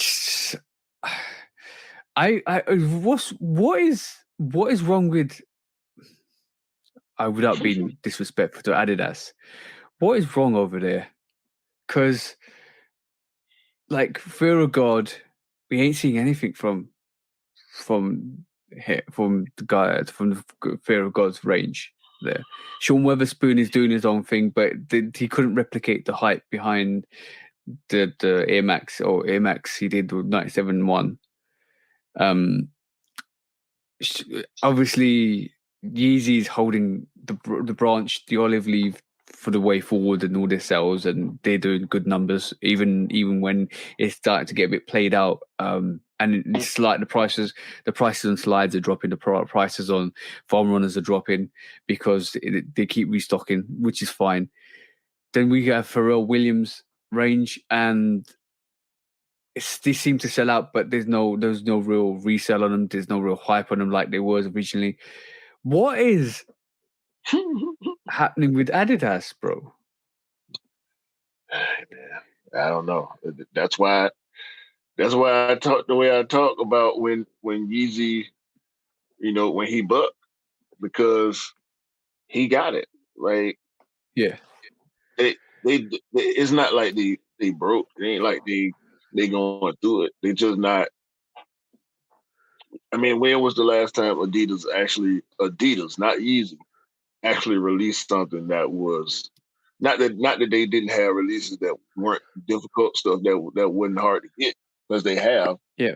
But it's not at the height of resale during the pandemic. They wasn't in there. Yeezy was there, but Yeah, Adidas wasn't there. So Bad Bunny you got is some rare collab, like some rare ZX yeah. collabs that people covet. I know, but and some gazelles, but they're not in the general conversation really. Yeah, even like Gucci, like I don't know why they did the Gucci gazelles, because gazelles sit and go and sell, and they're trying to brand it as a bigger thing than it was. I don't know if they're sold out. I need to check that. But like for me, Bad Bunny and Yeezy are the only two front runners. Bad Bunny sneakers sell out. The Forum Well, lows sell yeah, out. Bad Bunny, yeah. Yeah, That was the and last big one, really. the Bad Bunny, there's another Bad Bunny, all light blue Bad Bunny coming out. And then there's obviously the Yeezy. The Yeezy is still doing their thing, but like I'm not. Let's take Nike out of the equation, because we can just say Nike all day long, right? And because Nike is the pinnacle of what the brands really want to kind of aspire to and overtake, because Nike is the leader at the market of casual streetwear market, in terms of shoes, sportswear. The number one sportswear brand in the world. Yeah. So they've been that for a long time. Yeah, but like let's just take Nike out of the equation. Adidas has got Bad Bunny, Kanye, Pharrell, Fear of God. Who's the Fear of God guy again? Sorry, can't keep forgetting the name. Jerry Lorenzo. Yeah, and then they've also got Sean Weatherspoon. So there's five artists, right? They got Kerr and Frost now too. Kevin Foster, forgot about Kevin Foster. Six designer artists collaborations, like just off the bat, just not even delving into it. And you've got New Balance which is probably the comparable company, and they got Joe Fresh Goods, and there's so much hype on Joe Fresh Goods. So every time his sneaker releases, there's so much hype, and it almost feels like New Balance is like creeping up behind Adidas, and it's like, okay, let's alley-oop. It's like it's gonna be a situation where New Balance alley-oop both Kanye.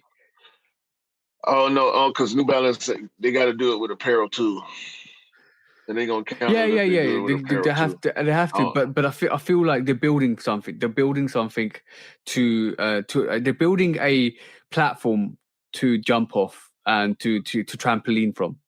Because Adidas got the three stripes, bro. Like, I'll say this. As iconic as the Nike logo is,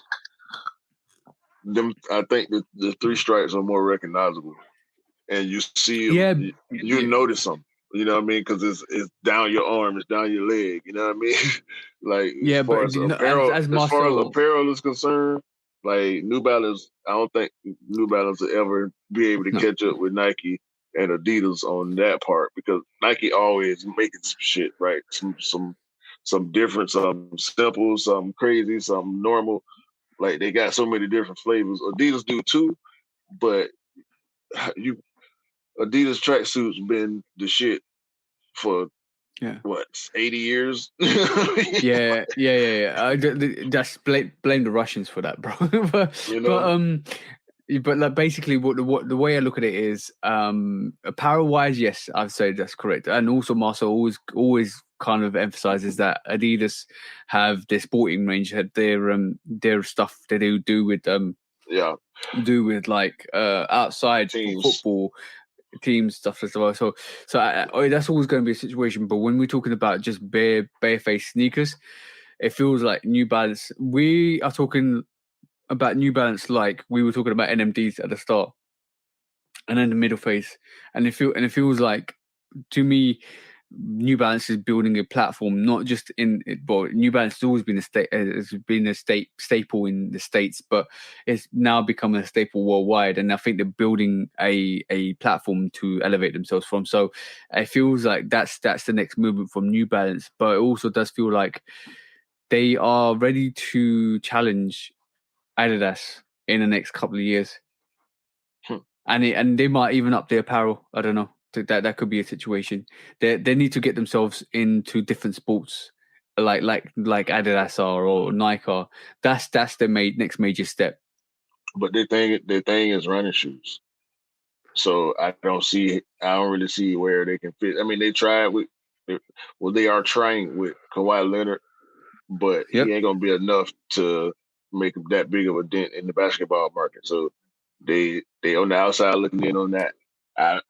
They probably do make cleats, but how many football teams you see wearing New Balance? I've never seen it.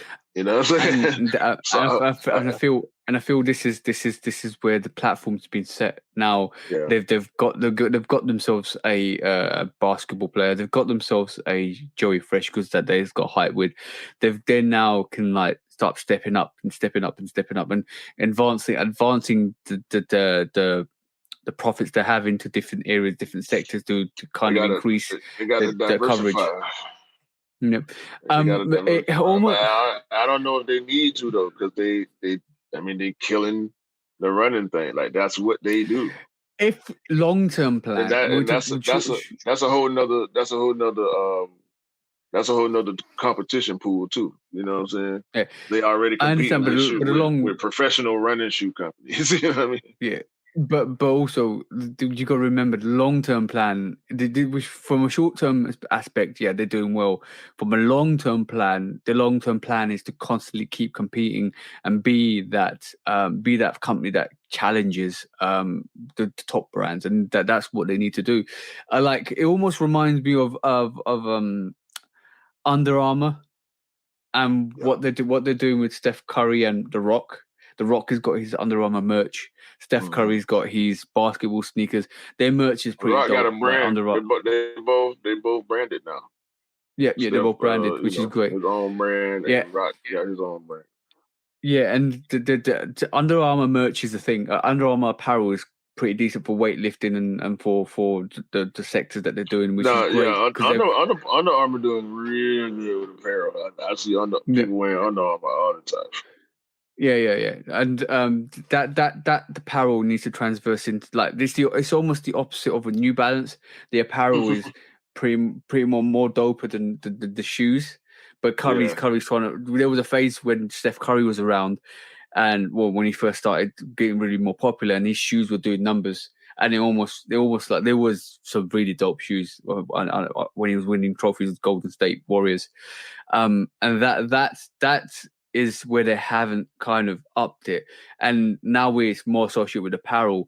This is where I feel there's if the ideal situation. I'm not saying this is ever going to happen. If those New Balance and Under Armour merged into one company, because their sectors, what they do is premium. Like New Balance has got the shoes, Under Armour have got the apparel. If they were one company, which should never happen, potentially never happen. If they were one company, they could potentially compete massively. But like they're good at pitch. Like Under Armour pigeonhole themselves into apparel, and New Balance to pigeonhole themselves into sneakers. But like it's almost like they needed to be united to kind of take them. That New Balance need to do what Under Armour's doing with clothing and apparel. And Under Armour need to do what New Balance are doing with sneakers and shoes and stuff like that, and trainers. That would make him take him to the next level. And when we talk levels, now Adidas is at that level where they have sneakers and they have apparel, and Nike's like at the pinnacle where they have really good collaborations in sneakers and they have really good apparel as well to come with the releases. That's the levels these two brands need to get to, and that's where I feel like if they wanted to really step up, that's what they'll be doing their research into and kind of developing that marketing focus and design focus in. Well, I'm pretty sure they are. I mean, like we saw we definitely saw a push from Puma to get into basketball, and they did, and it's working. You know, they got Melo. Oh, but selling well. the thing is, like with Puma, they've got the apparel. The Puma apparel is dope, right? If you've not seen Puma apparel, but I'm just referencing the fact that they decided we finna get in the NBA space, and they did, and it worked, and players are actually wearing their shoes on a nightly basis. You know what I mean? In terms of progress, in terms of just the progress levels, when you look at when you look what Puma's doing, they're like a couple of years ahead of what New Balance and what Under Armour falls like slightly behind New Balance, because it's almost, when you talk about the shoe stuff, we talk about sneakers. I think Under Armour, they not behind Puma. Puma trying to catch up with Under Armour. Yeah, Puma and New Balance are the newest additions to the basketball space. Like Under Armour been kicking ass in the basketball space for a while with Steph Curry. Think about how many shoes. First of all, think about how many shoes he got. He doing retros now. I'm actually thinking, what I'm actually thinking of is the joint, not just sneakers, just the apparel. Like for me, Puma's the new hype in terms of basketball range with the Melo balls, right? And that's a new thing. You actually are spot on. So I apologize, you are spot on, because what Melo ball's doing is what Steph Curry did years ago. Right. With the hype. So, but what it really feels to me is they've got the marketing tactic. Obviously, they've dedicated a basketball range to Puma, dedicated basketball range. But I do believe, yeah, you're right on this one. You're definitely right on this one. Puma chasing New Balance. Puma chasing Under Armour in that forum, but also I do believe that New Balance, New Balance thereabouts, but the apparel needs to be way spot more on, and they need to kind of branch out to different avenues, not just runners, if they want to be taken seriously outside of different sectors.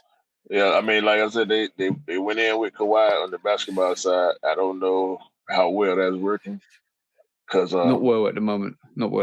I don't know how many people, like, as far as sneaker culture, I know people ain't really paying too much attention to the Kawhis. But as far as the basketball culture is concerned, how many people are actually buying the shoe to go play basketball in? People that like New Balance running shoes will buy your basketball shoe because they trust the brand to actually go hooping. So they gotta give the people that want to hoop in New Balance options to be able to do that. You know? Did you see what happened to the pastor torch? With Puma. See, with Puma, hold on. With Puma, they used the cheat code, right? They had Jay-Z. So Jay-Z, being who he is, of course he gonna be able to get players that want to sign up to wear Puma basketball shoes. They did campaigns. I was going to mention that. They dropped colorways. Next thing you know, signature athlete, and they rolling. That was only a couple years ago when they got into basketball space. Maybe 2019 or 20. I think it was 19. 19, that 1920 season, when everybody was wearing the Puma basketball shoes. And Jay-Z was behind that shit. They was on the video game. They had commercials. They was online promoting. Like, they did what they had to do. New Balance needs to get on the grind. Because if they can make, it ain't like nobody finna go out there and hoop in 550s and 650s, right? That's their Air Force One. That's their dunk. That's their Jordan 1 of the basketball range. You know what I mean? That's your old school basketball shoe. Give us more than the Kawhi shoe. You know what I mean? Make a dope Puma basketball, a dope New Balance basketball shoe, and then do collabs with that. Let Joe Fresh Goods do that. You know what I mean? Yeah. Yeah, for me, by the way, it's 2018. You're spot on. 18, You was close. You were really close. Yeah, 2018. Jay-Z's named Puma basketball creative director, and it kind of that but it was was the definitely next season it was the next season where everything actually took off. You know what I mean? Yeah, that was the pinnacle moment when if you were around, you realized that they were taking the basketball range seriously. Puma's dope. Like, I think they're moving dope moves, but at this moment in time, Nipsey, you know. Yeah. So at this moment in time, right this moment in time, everybody's fighting for that third spot. That between the contenders at this moment in time, I'm gonna tell you that now. You got Nike and Jordan. You got Adidas and Yeezy. We can definitely say top two brands. Yeah, right. Top two brands at this moment in time as we speak. That third place is being fought with New Balance, Under Armour, Puma, Reebok, which they need to do some stuff. They need to move. I can't remember. Is there anybody else you reckon that's competing for that third spot? Nah, that's about it. Yeah. That's about it. So and from my perspective, New Balance and Puma, New Balance is taking that spot slightly on third, just with what they're doing with their sneakers and your fresh goods, but Puma aren't far behind, and Under Armour aren't far behind. But there's definitely a shake-up between them in terms of like who's going to take that third spot, who's going to be that third company to challenge Yeezy and Kanye and Adidas. Hold on, let me check something out, because I'm sitting here doing all this. What do you guys feel? What do you guys feel? Just like give your thoughts. Let's know what you feel, because like that's the way I look at it at this moment in time. From a whole perspective, we can tell New Balance is outdoing Yeezy. New Balance is outdoing Adidas in terms of their sneakers, but we're talking about from a whole perspective. We're talking about it from like clothing to advancing levels, clothing, merchandise, sneakers, everything. Because we know like bro, Puma and New Balance are definitely on their push. Yeah. Is that the Kawhi? This ain't it. Nah. 2-way V2. This ain't it, bro. Make something else. Give us something better than that. That ain't gonna work. But see, they got 550s in here. Ain't nobody going to hoop in 550s. You know what I mean? Is Kawhi Leonard injured at the moment? He's supposed to be coming back this year. This so you might this ain't bad. You might see. I would hoop in this. You see what I'm saying? You might see you might see some basketball hype bring back with, especially with Kawhi back on the court. So you might see that. But if you guys get what we're talking about, it's from a whole we're talking about a company perspective of how to elevate yourself to the next level, to challenge the top brands. And when we're talking about sporting brands, we're talking about Nike and Adidas, and how New Balance are going to take that step to predominantly be competing not only with Adidas, but constantly compete with Nike. And that's the big thing. That's the big step. That's where the investment comes through. I think that's dope. I think that's nice. I just said that, bro.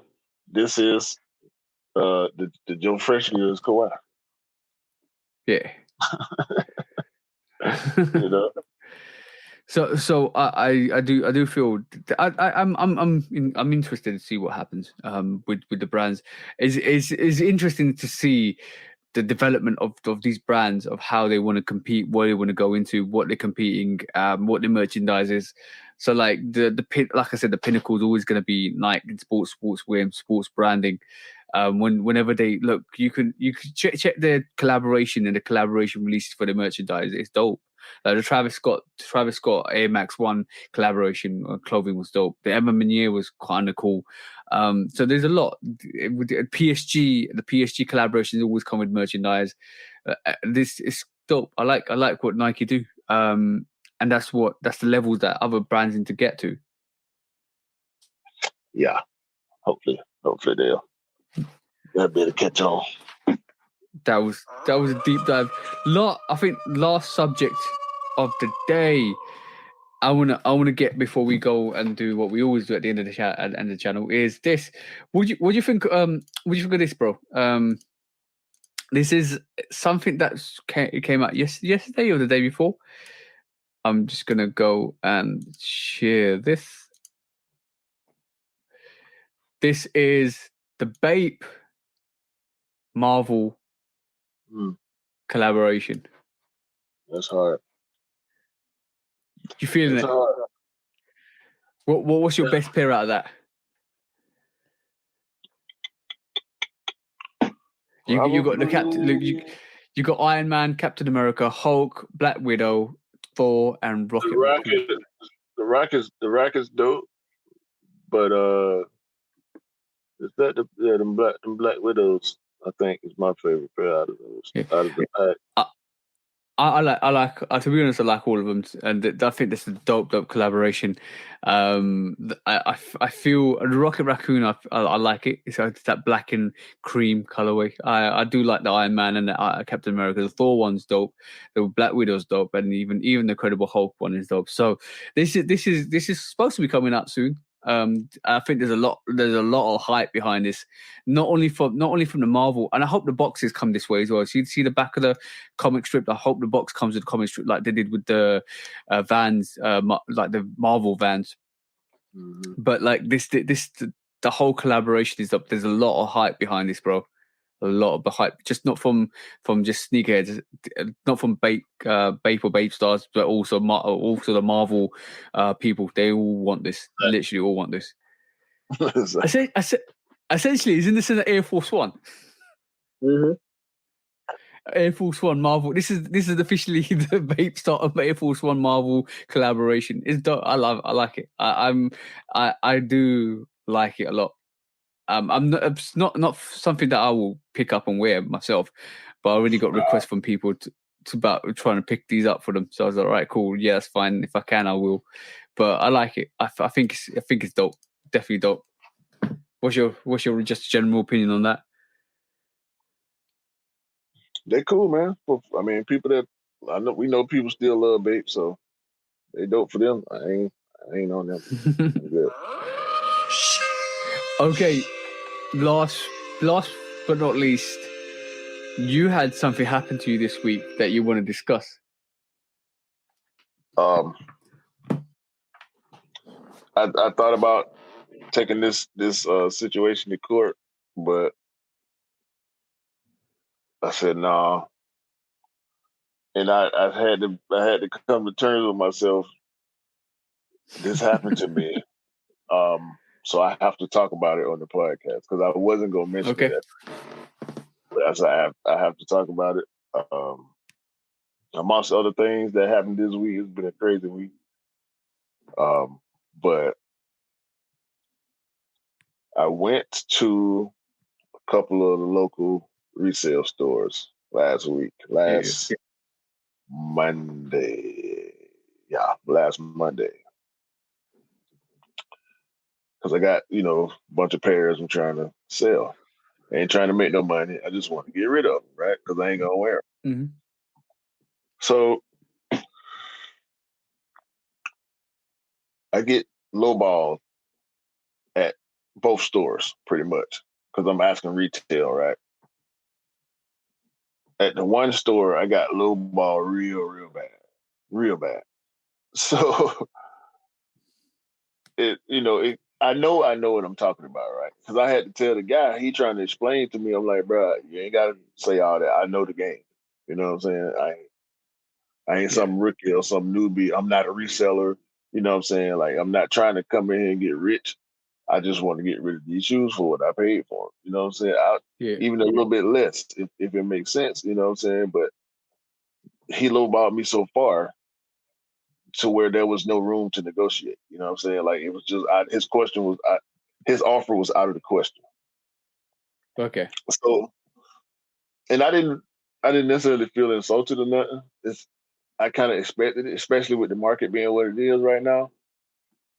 But at the same time, he just, you trying to get me to pay your light bill now. You know what I mean? Like I don't know how well you're doing. I don't know how well the business doing, but your overhead ain't ain't coming out of my pocket. You know what I'm saying? Yeah. Anyway, when I left the store, I went to StockX because one of the pairs is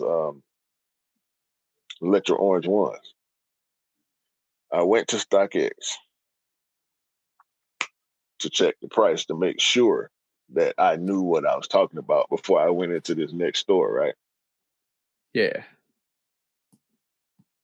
So you can see the initial page, and you press the button one time, you can see the taxes, and you can press it again and see the actual price of purchase, right? So I'm like, these motherfuckers want to nitpick and lowball me. We can go all the way to the final price. You know what I'm saying? if somebody was willing to have that conversation. Do you think they would to quote you the sale price, the last sale price, or we do? Because sometimes the resellers look at the last sale price on StockX and know what the actual price is listed. Right. All that. I'm ready to have a conversation, but I want to make sure I know what I'm talking about because I know I did the research. You know what I mean, on all the pairs I had. So and only one of them two of them were below retail, but they were below retail on the sale side, not on the buy side. This dude was trying to negotiate me from the sale side. And that's how I knew what he was saying didn't make sense. Because that's why he lowballed. He basically was trying to give me $100 a shoe. And these are all brand new pairs in the box. You know what I'm saying? So I'm like, no, bro. That ain't nowhere near because I know I see where you're negotiating from. You're negotiating from the wrong side. And I'm not finna sit here and have a debate on your selling theories to try to convince you to buy these shoes. I'll hold them for that. You know what I mean? Or I'll try somewhere else or whatever the case is. You know what I mean? Anyway, long story short, I accidentally bought a pair of Electro Orange ones. What? From the resale store? No, on StockX. Why? Why, bro? I was driving. I was at the light. And I had the phone in my hand. And when the light turned green, I went to put the phone down, and my finger accidentally hit the last button. That purchase button. You're getting this, bro. You're getting this accidental cop.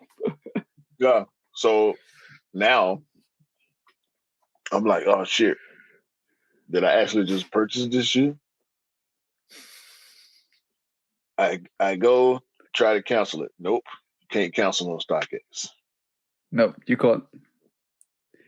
So now it came yesterday. It came surprisingly fast. I'm not even gonna open the box. It's going back. You know what I'm saying? I'm gonna send it back in that same package because I'm trying to get rid of my pair of Electro Orange ones. What the fuck I need? Can you return sneakers off on StockX? You should be able to. Without a justified reason. Yeah, it was a mistake. That's the reason. That's just a justification. I pressed the button by accident. Exactly. That's what happened. I didn't mean to buy the shoe. I got the shoe. I want to sell mine, but I ain't gonna sell it on y'all platform because I'm gonna get robbed. I might have gave it to the dude at the store for $100. But I can't believe that ain't the value. You know what I mean? Like the face-to-face value is on par with the actual market. You know what I mean? When you trying to sell online, unless you on eBay or OfferUp or Poshmark or something like that, you ain't trying to sell on StockX, bro, and go Flight Club where they set the market, quote unquote. You ain't gonna, nah, bro. I can imagine what you was feeling when you saw that purchase.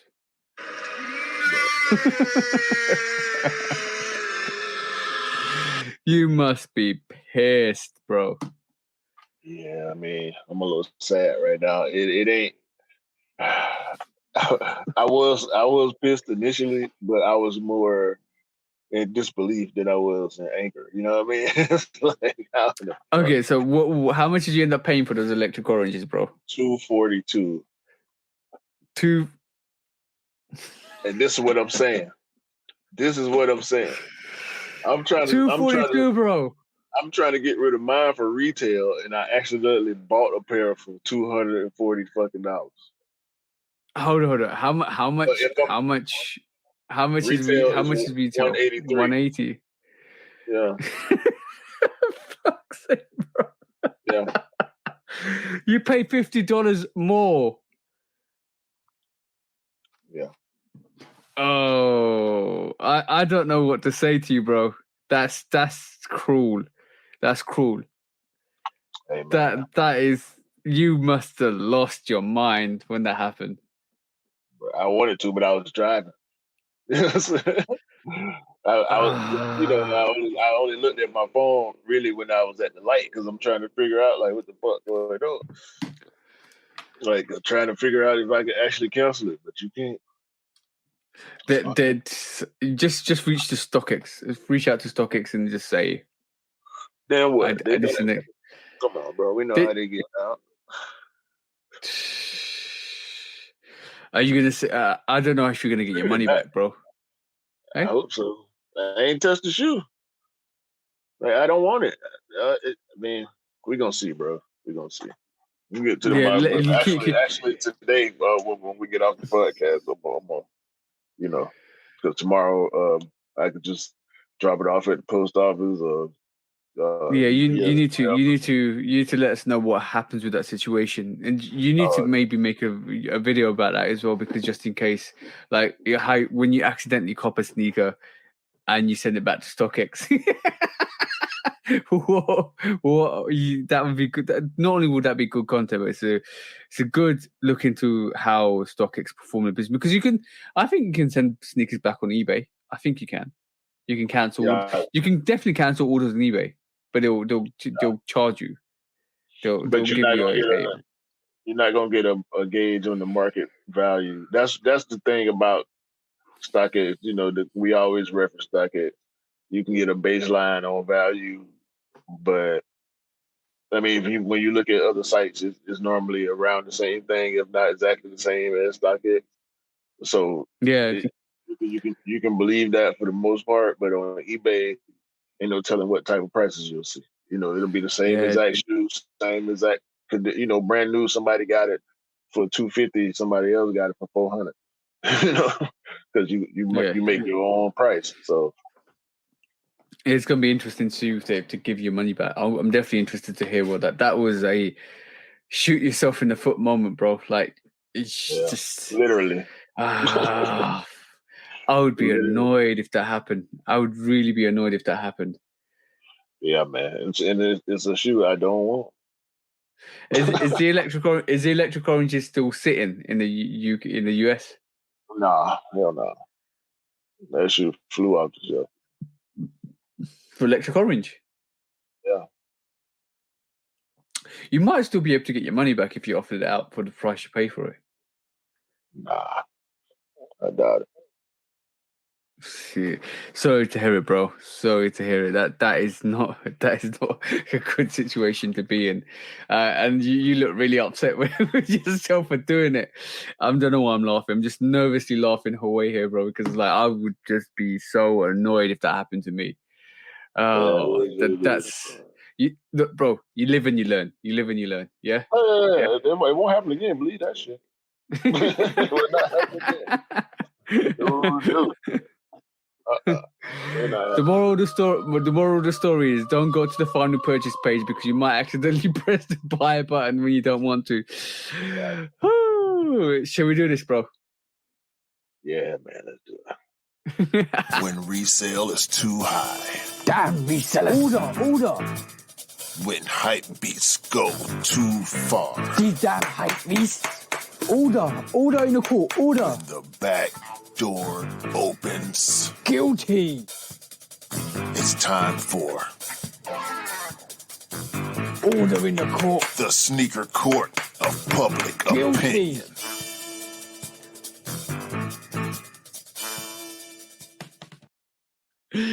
We're back. Okay. I'm intrigued. I'm intrigued to see what weaponry you picked up this week, because you always come with something different. So, Mr. Executioner, what have you got today this week? Scissors. We're gonna cut the final threads of the resale game, raping all the loyal sneakerheads of their retail pairs. We cut the final strings this past week with the 13 release and the 14 release. So All right, cool. So today's sneaker court, sneaker court public opinion. I'm going to bring what we talked about at the beginning of the show, because there's nothing else that warrants the disgraceful reputation of this. There's nothing that basically outdoes this at this moment in time. We have court cases lined up, but there's only one today, and it's dedicated to Balenciaga, because you must be Gaga to buy a set of shoelaces to put in your earrings, and charge them £195, which is $250 of your hard-earned money to put a £6.99 or £5.99 lace in your ear. And you can do this yourself. There's no branding on that shoelace. Maybe the tips have got Balenciaga on them. They don't. they don't. That's even worse. You are not going to see that as a Balenciaga earring. People are probably going to think that your face is a foot, so they can step on it. Right? This is supposed to be a household fashion statement for you guys. What are you going to do when you see somebody wearing that? Guys, what are you going to do when you see somebody having shoelace earrings, a bow tie on their ears to represent? Okay, cool. I understand fashion statements for shoelaces. Look, you can do this yourself. I don't have an issue with you wearing shoelaces for earrings, but I have a problem with the price range. This should be £10. This should be £20. This should be $30. This should not be $250 or £195. This is some BS. This is absolutely ridiculous. And this goes hand in hand with the higher brands keep pushing out, keep emphasizing, and it's, you know what, it's really fun to see, because we can kind of ridicule them. But there's people out there that are wearing those de-stressed Converses, those ripped label logo mid questions. The Chuck Taylors. Chuck Taylor. Yeah, exactly. There are people wearing this, and there are people representing this because it's high-end fashion. It's the thing to do. They ridicule Kanye West for his actions, in terms of which I don't deem a problem at all. What he's done, how he's done it, how he's actually did the release. They ridicule the crazy guy, or what they regard as the crazy guy in the media, because he's put all his clothing into a construction bag and not even a rubbish bag. But they turn a blind eye to the bullshit, the absolute hypocrisy of what the high-end brands are doing to give you a shoelace, a pair of shoelaces that you can actually get for $10, for £195, and yet this is not covered in the news. So on that charge, bro, it's guilty for all the high-end brands for continuously pushing out their bullshit and expecting people that don't know better to buy it. Like, why. I don't understand. And Mr. Executioner, with your scissors, please do go around chopping everybody's shoelaces that you see in their ears if they're Balenciagas.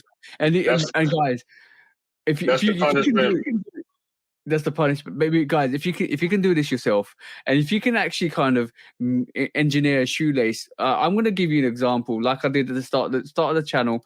I'm going to give you a prime example what you can do, and if you want the link to this, I will give it to you because you can design your own I'm not even calling them Balenciaga anymore. I'm going to call them Balenciaga because this is absolutely crazy. Like Gaga, this is literally crazy. And that's the same shoelace, bro. Practically, that's the same shoelace. 3M. You can actually have reflective earrings. Get this. Do it to what you want, and literally you can get the smallest. Exactly, bling bling, and it's $5.99, guys.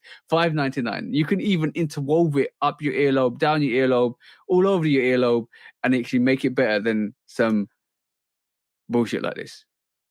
Yeah, that's my. That's absolute. Bro, like, what's wrong with these brands? What's wrong with these high-end brands, bro? That's just yet another flag on the play from Balenciaga.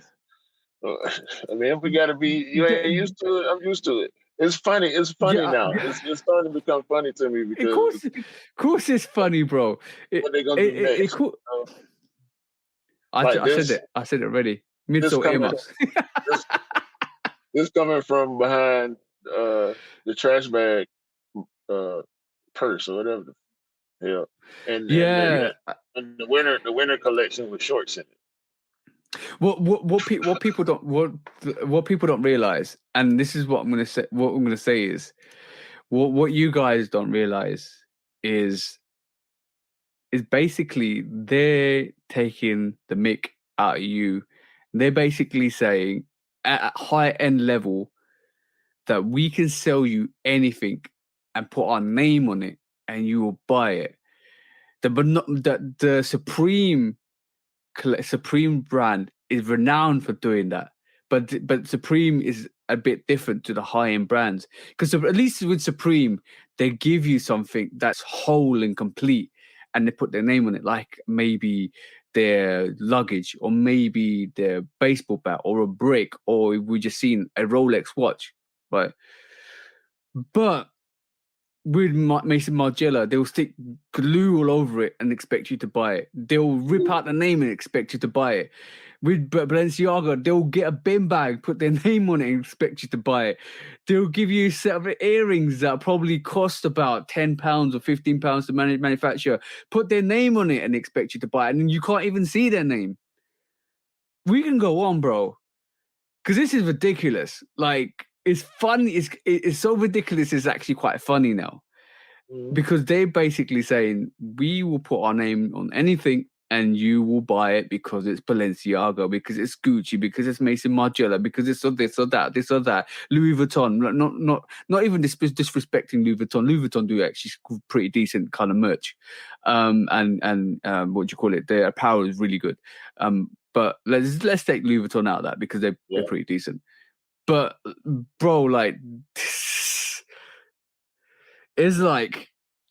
It's literally the bigger brands, high-end fashion brands saying, lap it up, guys, because we're just going to give you this bullshit and you're still going to buy it. And it's ridiculous. To me, it's and you know what? It's definitely not for us. Definitely not for us, bro. Definitely not for the casual sportswear. It's definitely just absolutely. And the thing is, like, especially when they do it with sports brands like Reebok with that Mason Margiela or with that Chuck Taylor. Like, you let that happen. How? How do you let that happen? Just for the look of it. Yeah, and the thing is, and you guys are guilty for that. And bro, bring out that Shoe Dog book, bro, because you guys are guilty for allowing these high-end brand fashion consortiums taking over and letting them do this to your product, to disgracefully do this to your product and allowing them to collab with you guys. just because it's a high-end fashion. Not everything's good in terms of high-end fashion. There's some good stuff, but not everything's gonna increase your reputation or hype, or it'll take you to that next level. It's almost them taking the piss out of you by doing that to your sneaker or to your apparel, because they don't respect it. Look, bro, they don't respect it enough to kind of let you have the Chuck. Bro, imagine a Chuck Taylor, Balenciaga, or whatever. You can do a Gucci Chuck Taylor, but you don't need to rip holes in it, make it. Oh, how did that not make the news, bro? How did that not make the news? And Kanye made the news this week. How did that Chuck Taylor not make the news this week? Like, I don't understand that. Like, you want to really dress up. You know what is even worse, bro, is the fact that there's people out there that are struggling out here wearing the essentials, the necessities to live, that actually have shoes like that because they can't afford to buy sneakers to live, but yet brands are out here producing absolute disgraceful sneakers like that and selling them for that much to people that are that can afford it. Let's just say afford it, but you don't help the people that are actually struggling. That's ridiculous to me. That's ridiculous, bro. You're taking the piss. You're literally laughing at society. You are. All your bigger brand, higher brand, you are laughing at people with your absolute disgracefulness. You're basically saying you want to see QC, you want to see the QC code and your glue stains. We're gonna give you a sneaker with all glue stains over it because this is how we do it. We want to have a laugh. All right, it might be funny. We thought Mischief was bad. The bigger brands take it to a different level, bro. Yeah, so for that, you guys are guilty. You guys are definitely guilty for all your absolute bullshit behavior. Guilty. And when resale is too high. Damn resellers. Order. When hype beats go too far. These damn hype beasts. Order in the court. Order. When the back door opens. Guilty. It's time for order in the court. The sneaker court of public Guilty. opinion.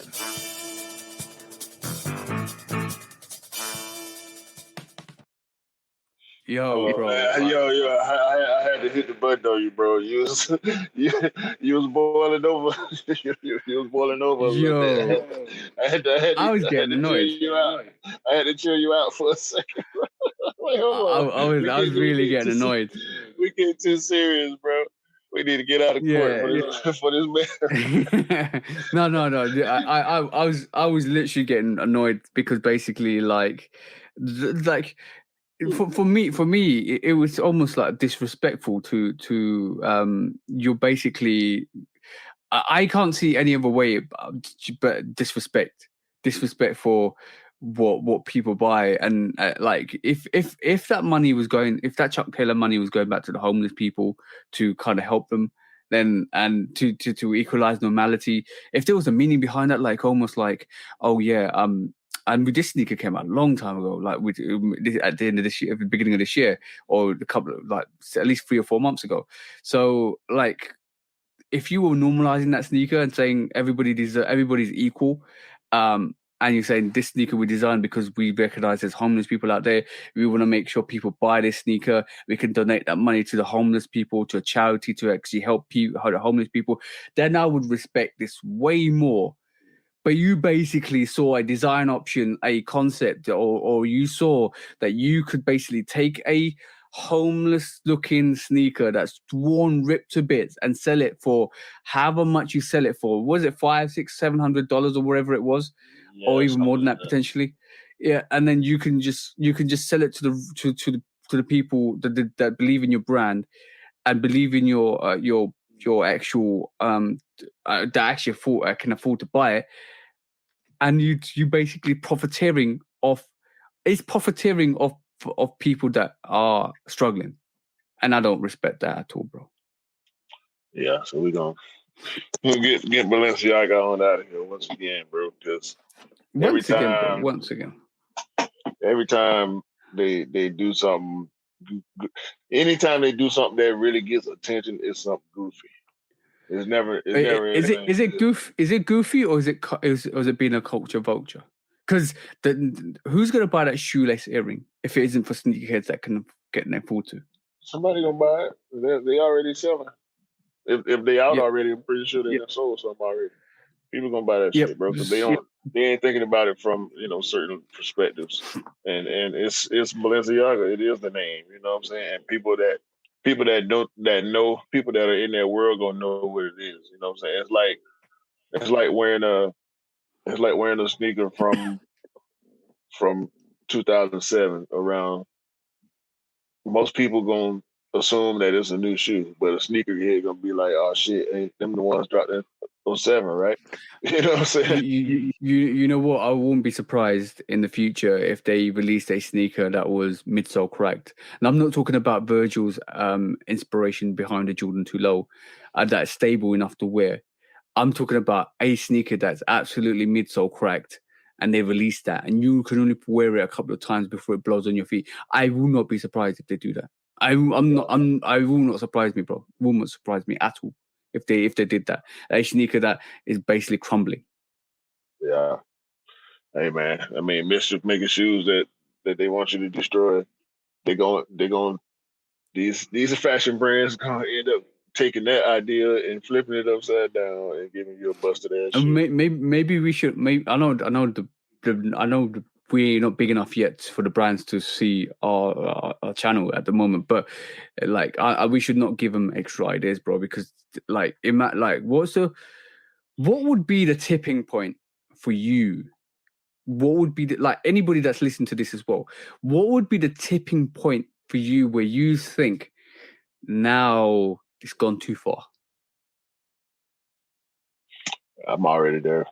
Shit. You really? Yeah, most of this stuff.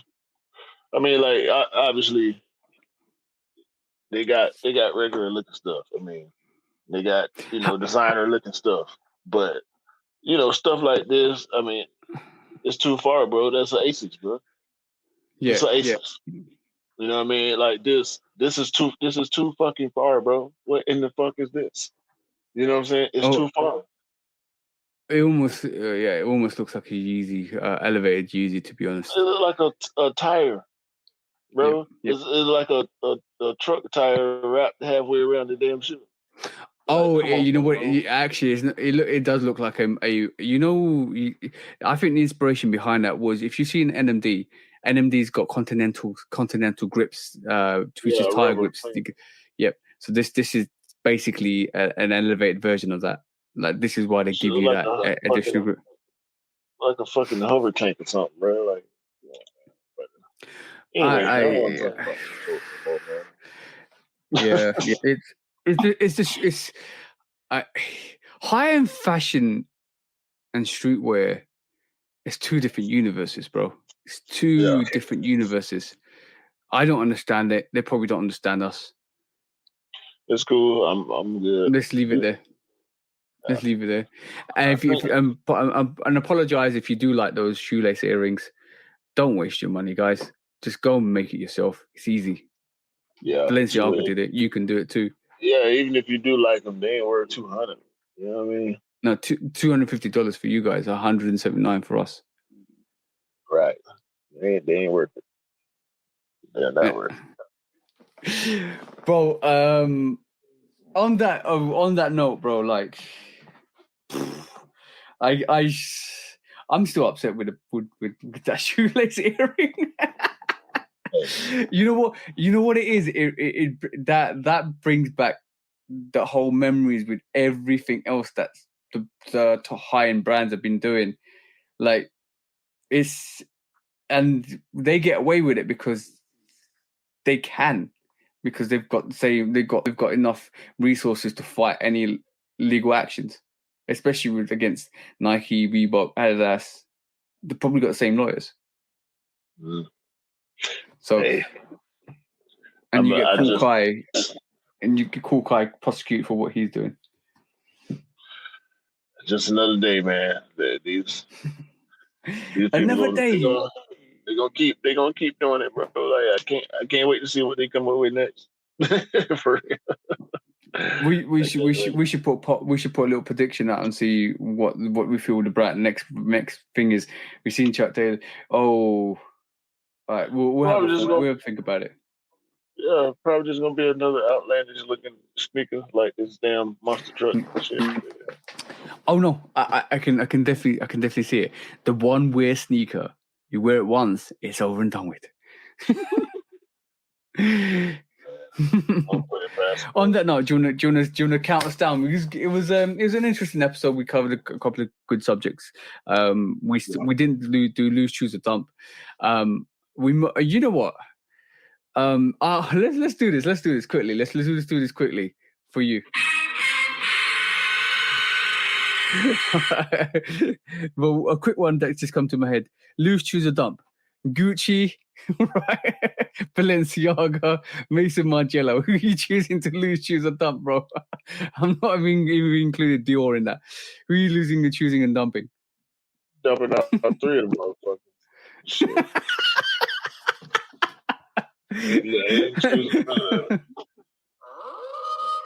Dump, triple dump. Triple dump. There you go. First time. And I'll agree with that. We're gonna move on, and we're gonna call it. We're gonna call this shit off. Triple dump. I knew he was about to do that. I knew he was going to do that. Yeah. All right, cool. On that note, do you want to count us down, bro? That was a good show. Yeah, man. That's a good show. Yeah. We appreciate y'all. Before you call it, like just a bit of advice for anybody that's actually listened to this. If you are struggling to get sneakers online, make sure you try and visit your retailers, because basically they probably will have the sneakers you want. As I said, I did a reel the other day. If you go into my Instagram, I've actually got a YouTube video that's come out on a Sunday, which showcases me picking up 3 pairs. I basically talk about the quality of all 3 pairs, compare it to 2 of the sneakers that I actually got in my rotation that I think are really, really superior quality. And I also talk about the different qualities between all the 3 taxis, because basically there's all this information about how all 3 of these pairs are different. Every pair is different, but it's not. Go and look at it, go and think it, go and like kind of digest it, but also make sure you go to your retailers out there, because you will definitely find pairs sitting in store at this moment in time. Nothing truly sells out. Nothing, stuff that sells out online still sits in the stores. So make sure you take your time to go to your local retailer. And if you do struggle, just basically keep your ears and eyes open, because there will be restocks going forward. So make sure you kind of are aware of what the situation is around you. But that's my only advice to you guys. But yeah, go on, bro. Sorry. You just damn taxi breakdown. You should have said that earlier in the show. I should have. But this is some sneaker wisdom for anybody that's basically watching till the end, because it's important that you guys know what the situation is. And this is bonus stuff for people that actually watch till the end, because if you do watch till the end, you get some secrets in it. So yeah, like I was just about to say that we appreciate everybody that does watch to the end, because we know we run long sometimes, but we appreciate everybody for watching, man. Everybody that's down with us and new people that's coming along. We gonna keep pumping them out, man. And until the next episode, like TJ always say, have a great day, week, month, and continue to have a great year. And hopefully, nobody presses that last button on StockX when they don't. Be careful, man. When you're checking prices on StockX, just be careful, all right? Don't do a Q. Don't do a Q.